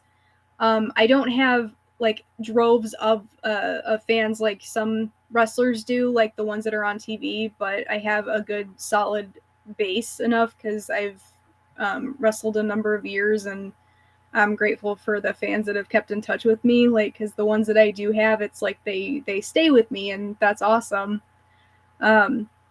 So what I did is I started hitting the share button and just telling people what was out there, because I had all the like all the business cards and all that from C2E2. Like, I just would pick up the business cards and take information and all that. And I'd be like, hey, this is someone who I saw, and this is their art. If you like them, just like kind of bringing Artist Alley to the fans instead of fans going to Artist Alley for the time being, because nobody knew what was going to happen with the virus. And as you know, wrestling fans are oftentimes huge comic book fans. I know I am, and I've met there really isn't a wrestling fan that I've met that isn't a huge comic book fan. So I figured that would be a good way to get fans over to them, is just let them know, like, hey, let them know that you like their art. Check out their store, see if there's anything that you like. But really, the main thing is just to let them like get another subscriber or person on their email list. Just at the very basic thing. Just it's like handing out a business card. If they end up liking something, awesome, and if not, they're aware of their existence. Everybody's got different tastes. Totally cool. So it just kept growing after that. Like, I found more artists on the artists that I was promoting their page. I would see more artists, and I would see more people involved with comics, like colorists and writers, and I kept doing that. And I know that it's in no way a substitute for a convention or anything like that, but I didn't want to sit back while C2E or while the virus was happening and just do nothing. Like, Artist Alley just means that much to me, and like the art that I get and how that helps me escape. Like, what do I do when I'm not entertaining? I'm entertained by art. So that's like a way of keeping that afloat.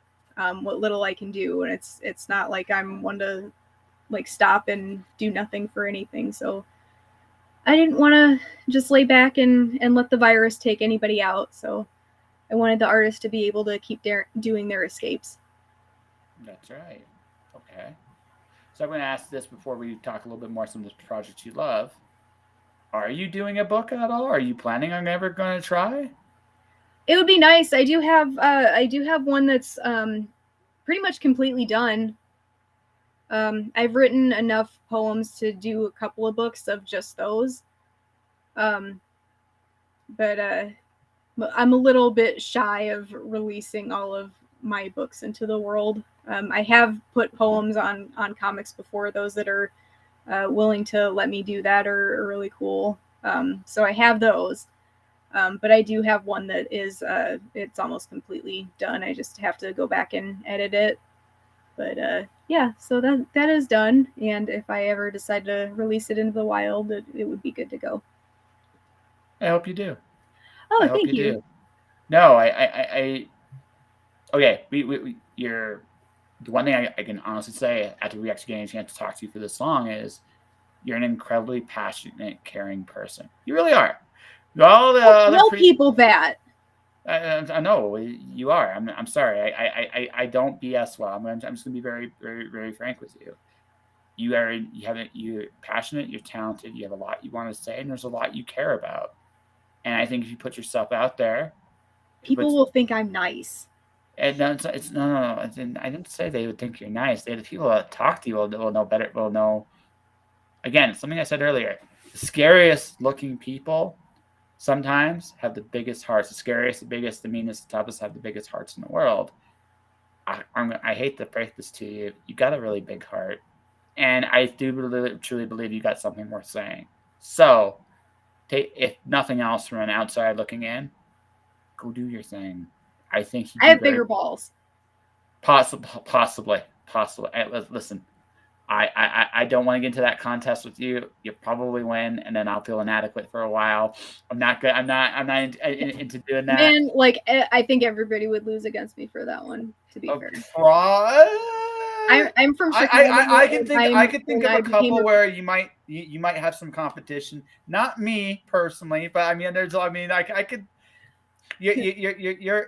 You're definitely tough. Definitely, and I admire you. I admire that about you, but I am I'm 5 foot tall, and I became a professional wrestler, and I'm from Chicago, and I don't think that anybody thought that I could really do that.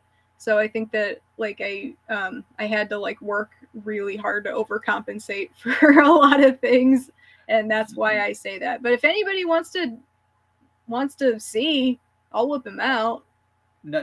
I just I got you. Like now I'm like there are some things I can't. Chuck's show. Save it for Chuck's show. Oh, that's right. Okay, so Chuck, he was on. I'm going to tell you the story of how we met.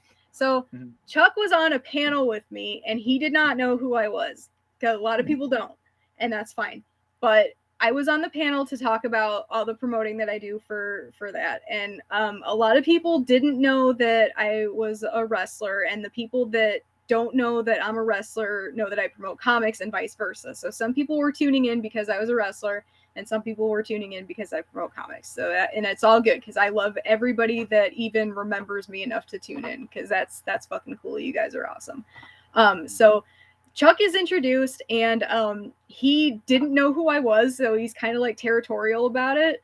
And so he's like, when they said something about me, and I jumped in to say something because I kind of treat everybody just like how I would normally talk to anybody. That's just how I am. I'm just kind of inclusive, hey, let's talk, and it's awesome because everybody here likes comic books and this is really cool. He kind of got territorial, and he's like, who are you? What's your story? And then I was like, my name's December, and I used to be a professional wrestler for 8.5 years, and then I did this, and this, and then I promote comic books and all this. And as I'm saying this, I see his face just kind of like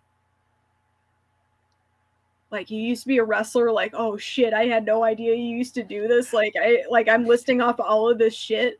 And it was funny because after that we're family now. He's one of my best friends, and I loved it because it's he never really thought anything about and a lot of people don't because they I guess they treat me a certain way after either they don't really think that would be my background after seeing a picture of me or seeing how I talk after 2 minutes. But then it's I tell them that, and they're just like, oh, are you fucking serious? And it's I love it because that's such a unique story of how to meet one of your best friends. And it's I love Chuck so much, and he just does such an awesome job for the comic community, and he's just such a good person. And him and Wendy are just really incredible people, and he loves her so much. And I actually got to talk to her the other day, and she's awesome too, and I love how they both are. when this is off the air, I'll tell you what I told Wendy when I talked to her about a couple days ago, because when I was doing the pitching and like that pitch thing, she pitched her husband's book. It was an odd thing because, first off, okay, my Chuck story. So me and Chuck are both from the same area of Canada, essentially. We're both from the same area of Canada. So we bonded over the town of London, Ontario, because we both have been there and we both have a very similar story about London. And two, heavy metal. Now, I mentioned that I like heavy metal. So he looks at me and goes, like that cocky, it's like, oh yeah, like, what are you gonna say? And the first territorial, right? Like he's very it's not I'm not sure territorial is the right word. I think it's more like he's heard a lot of people blow smoke, blow smoke up his ass. And there's just that part of him that just like, he's a little more cynical than I am. And so he's just like, I'll believe it when I hear it. So he's like, prove it. Yeah, but that's it. That's pretty much him, right? Yeah. The first thing I said was Amon Amarth, and he just said the look in his eyes, like, oh shit, this guy is a metal guy, right? Because I said Amon Amarth, like that's pretty strong. And right now I'm listening, and I'll still do this. Like I do this with Matt Knowles, and I'll do this with Chuck. I'll send them heavy metal. They'll send me heavy metal. It's kind of like we have a cool little like relationship there. And right, Chuck is a super sweet guy, and honestly, I don't know how much this means to him. I'm actually incredibly proud of him because I've watched him grow and evolve in the last year and just kind of do his thing. And I'm like, dude, you have a lot to be proud of. And same. Yeah, yeah. He is. If anything, he's still a little too nice. That's the only thing I will say. Like, and I'm not saying don't that as tell like him that. Yeah, just that. Oh, I have told him that we've talked in private about some things. I'm just because I was going to ask him for his advice on something. It's like, honestly, dude, you're worth this. But that all said, no, he's one of the sweetest. He's one of the sweetest guys in the industry today. Very good heart. I would never. It's like we kind of describe it. Me and him are both like, I like European power metal. That's my jam. He likes stuff that's a little bit more in your face than that. Both of us like powerful shit, and we both of us like to get the same aggressions out. I just like a little classic, a little bit more classical music nerdity than he does, but we still like each other's shit. It's just like we just have just different flavors. That's how I think of him. He's just a good dude, But let's go back to you because I feel like we have talked for a very long time. I've really enjoyed this. You are a pleasant surprise. I've done a lot of these. I try. It's not all Justin Timberlake and unicorns with me. Not just Justin Timberlake and unicorns. No, you're a very passionate, caring individual, and I truly, honestly, I truly hope we see something from you next year. Also, I hope so too. Thank you. Yeah, and also, yeah, get back in the ring. You want to, even if it doesn't have to be permanent. I do get the feeling your days of going at it full time. I feel wherever you are in your life right now, you're happier there, and then I think you would go back full time. But you still got the itch. Go out there and have some fun. I mean, you're in a great position. Go out, have some fun. Work with the people you want to work, even if you're just a jobber on TV. Who cares? Have the time of your life. You deserve that. I might. I don't know. But then, what would the people do that need me to promote them? I have very serious duties listen, here. just wear their comics on their tights. Yeah. And you know what I should? I'd end up looking like what is this? I'd look like Brock Lesnar with all the Jimmy Johns on his tights. That'd be fantastic. I would pop. I would legitimately pop for that. I would totally like Jimmy Noble stuff. Rob McClure. I was gonna say like Jim Noble would have his logo on my ass.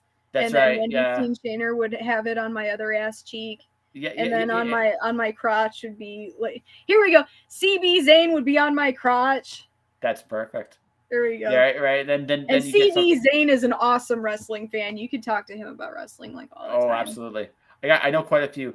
By the way, last wrestling question. This is a WWF question, but I think you'll pop at this one. Best version of Shawn Michaels' song ever. Did you ever see Kurt Angle sing Shawn Michaels' theme music?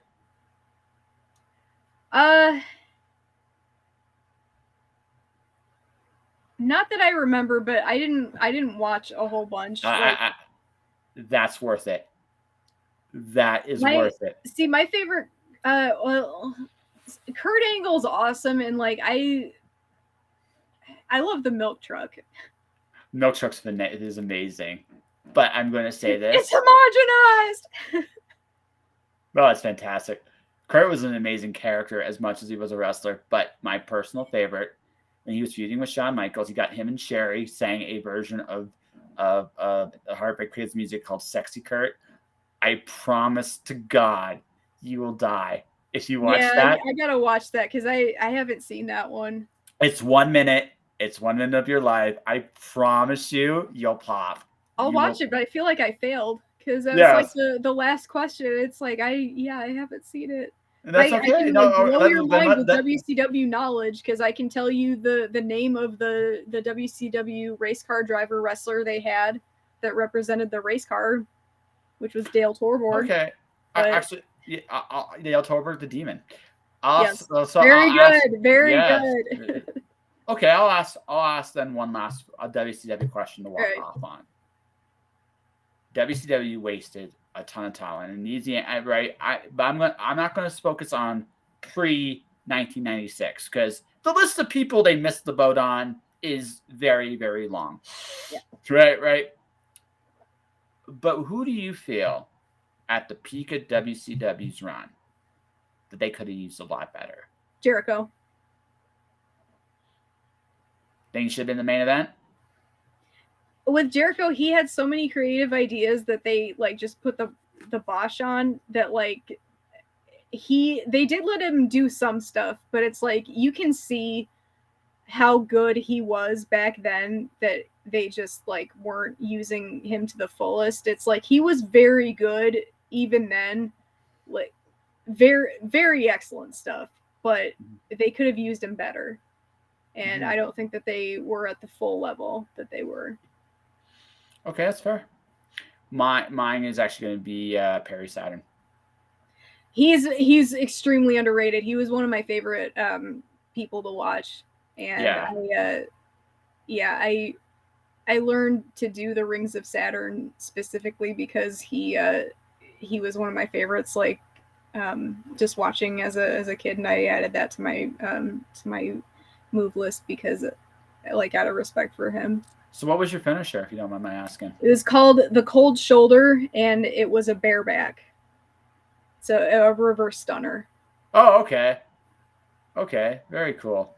Very, very cool. Thank you.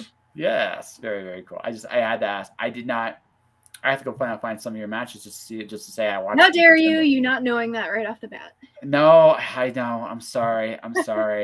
No, it's a reverse stunner. It's called the Cold Shoulder, and I was trying to find a name for it for a really long time, and I was playing Mortal Kombat with my brother, and we were like going down Sub-Zero, Sub-Zero's Sub-Zero, definitely. Yeah, it's definitely a Sub-Zero move. Yeah, we were going down the move list, and I saw it, and I was like, holy shit, that just makes so much sense.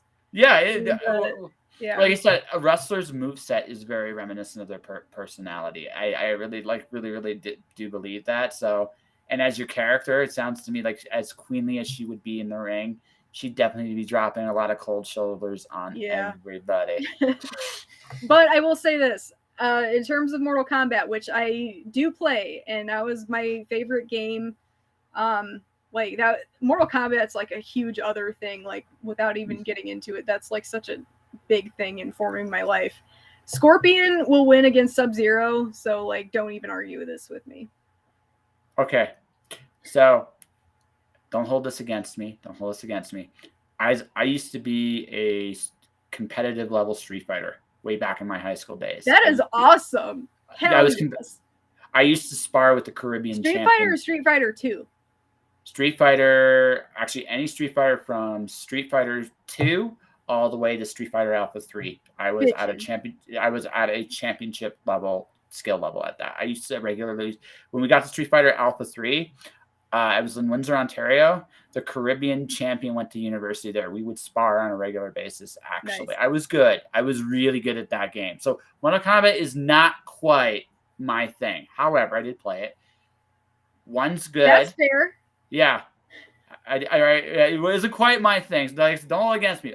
When I even now, I would say I'm competent in Street Fighter. I'm not good anymore. You know this as well as I do. It's like anything else. The knowledge never leaves you. Yeah. But the muscle memory to do the stuff, I don't have it anymore. I could still beat a rookie, like a noob. I'll destroy them. But if you got any real skill, because I'm so out of practice, I haven't done this for so long, you'll probably kick my ass. But I'm still gonna get my licks in. And you're not gonna walk on me, but you're gonna beat me because I don't have it anymore. Well, like people probably kick my ass at Mortal Kombat, but I'll tell you this: I will fucking school them at Bandicoot, Lode Runner, Tetris, Tomb Raider, Spyro. Oh, wow. Okay. I will throw down on that shit. But like, I mean, Mortal Kombat, there are people that can easily kill me at that, but I can hold my own. No, I would go so far to say that I play Mortal Kombat semi-regularly until 3. 4 would never just 4 beyond, and then the new stuff's really good. They're just not. It's not the first 3. Like if it's not the first 3, it's like I'll play it, but it's always special to me. You kids today with your 4s and all the way upwards to X, it's like give me that original 3. I will say I like the new ones a lot. The relaunches are good. That there's this gap though from like 4 to Armageddon.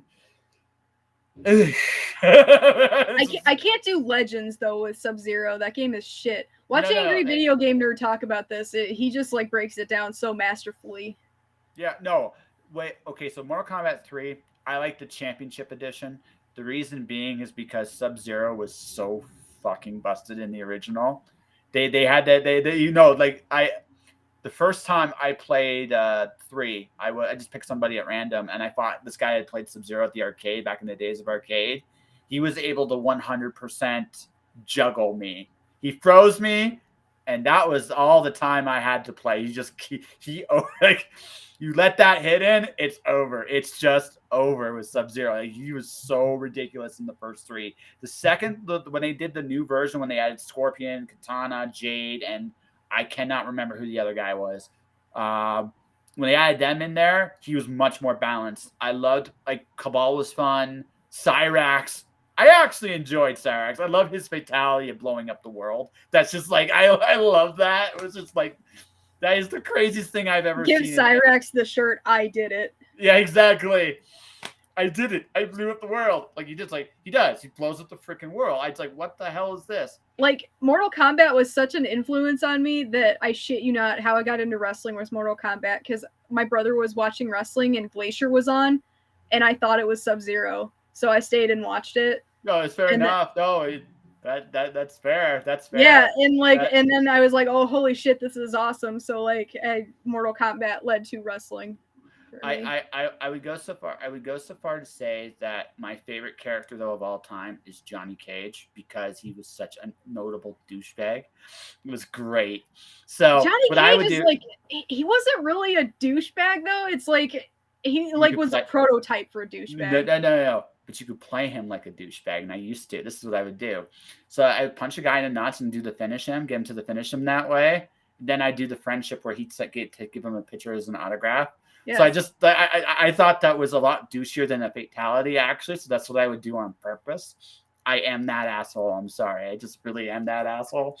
But I thoroughly enjoyed Johnny Cage's moveset. He was fun. He was for that time, he was closer to a Street Fighter now like an amalgam for me. So he's an easier one for me to jump into. Love Scorpion for the Get Over Here is just one of the most iconic things ever. So freaking cool. Liu Kang's bicycle kick's the silliest thing I've ever seen in a fighting game. Just the stupidest thing I've ever seen. Watch your mouth, sir. That's an American treasure. Yes. come on, the bicycle kick was just silly. It just was. I would sometimes just like the cool thing was you could charge it up in between rounds, so the guy didn't expect it. He just nailed him right off the bat. It was just so fun. But it's like this is the dumbest move ever, but awesome, but dumb. I no, it like I enjoyed Street Fighter from a skill level a little bit more, but I cannot deny how much the flash, the substance, and just the overall package. Mortal Kombat was awesome. Like I said, the first three especially. I like the relaunches. I do like the relaunches an awful lot. The middle, not so much. I'm sure there's a fan, one or somewhere, but not me. It kept us sustained during at least when I was like growing up, because it wasn't when I was a kid. It was more like when I was like a teen into into 20s and stuff, and it gave us something. But yeah, definitely agreed there where it was not it wasn't the best that we've seen of them. No, but like I said, I dig the relaunch. I actually enjoy what they're doing with the game now. It feels like Mortal Kombat, and yet it also kind of feels like its own thing, which it should. It's a different time in a different era, and I like it. Actually, the Mortal Kombat game is now better than I like the Street Fighter game, which is sad because I still like the Street Fighter game, but too much Akuma bullshit. That's okay. That's another conversation for another day. What I don't like is how the whichever company is saying that like they have to cover up the women fighters, and I'm like, I'm more offended that they're covering them up than they're like that they're not letting them have the original skins, because I'm like, they're fighters. We like fighters don't dress like that. I am one. I'm telling you that right now. Like, you get all that clothing, you're gonna trip up and get messed up. Don't do that. That's offensive to me. Like, it's okay. Come on now, like that's not okay. And then no, I'm not disagreeing. I like. Oh no, not you. I'm just saying like in general, and like I just wish that because a lot of people that I talk to are females and are fans of the game, and they're pissed off at this too. So it's like I just want to get a band of us together and go like, hey, everybody that's like saying that we're offended by this, we're not offended by this. So like, can you stop? Like, you're not protecting us from anything. You're just pissing us off. It's another conversation for another day, in the sense of it's a very old ideology trying to slip into video games. It shouldn't be there, but I digress. That's a long discussion, and I don't know. Please come back. By the way, Sure. Please come back. Yeah, please come back. You were, yeah, you're a lot of fun. Like, you really are. Thank you. And yeah, so I hope you've enjoyed the time here. Oh, definitely. Yeah, got to talk old school WCW with somebody. Like I said, it was fun. Do you have anything like out that you like to promote, or anything you want to bring attention to? I will be at C2E2 this weekend. If all goes according to plan, I will be at table 017 with Wendy Steenshaner and April Reyna of Naughty Fairies and April's Mermaid Arts. She's got Rising Tides mermaid book out. I think that she just did Squee, the Kickstarter. That just wrapped up. I have let's see. Wendy's book Sireness is coming out. That will have a poem of mine, so that's going to be pretty sweet. When? Do you know when that's going to? Sireness. Do you know when that's going to actually be out? Do you have a date? I want to say January. I'm not positive on that, but I can confirm with Wendy because that is going to be out soon. Either that or, and I think that springtime she's going to have Luna the Dragon. I do have work coming out in that too. And then, shoot, I have one more thing. Hang on. All right. If I can actually get the computer out and running here. Because I know I do have one more thing out here. These are all poems that are going to be in the comics. There are some comic creators that have graciously let me do my poems for their books. Mm-hmm. Hang on 1 second. If I can get No to my worries. other computer No here. worries. Trying to creep around here.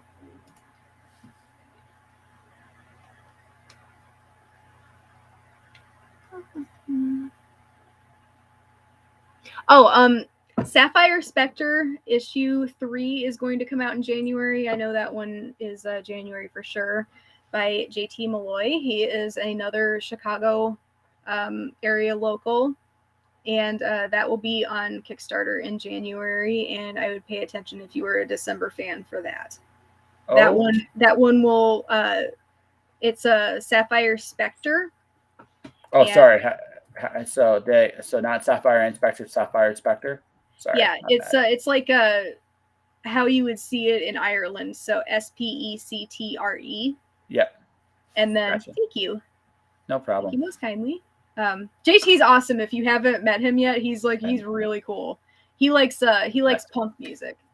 He can educate me in something brand new. I always like learning. So yeah, he's the one to go to for that too. He's awesome. That one isn't real. That one is not a poem though, so I would keep focused on. What is it? What is that?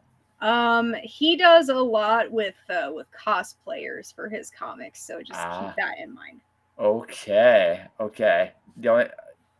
man, I'll have to ask you off the air, not on the air, because that'll be fun. All right. Is there a website people can find you at? Yes, I am on socials at the Miss December. So my Twitter, my Instagram, my Facebook is Miss December 32. That's where my main hub is. Hold on here. Let's make sure I got this right. Okay. Did I do that right? Yeah, if you just put like at the Miss December. Sure, I can do that. I can totally do that. Like I think that'll save you so much typing. For everybody at home, I'm rubbing my date piercing because I still have my migraine. So if anybody has a migraine, they want a date piercing, I'm recommending that. I have both of mine. There you go. I'm on Twitter and Instagram at that. Mm-hmm. Oh, there we go. That address. Yes, at the Miss December for anyone listening. Well, we'll be listening to this in a couple weeks. The thousands that will be listening.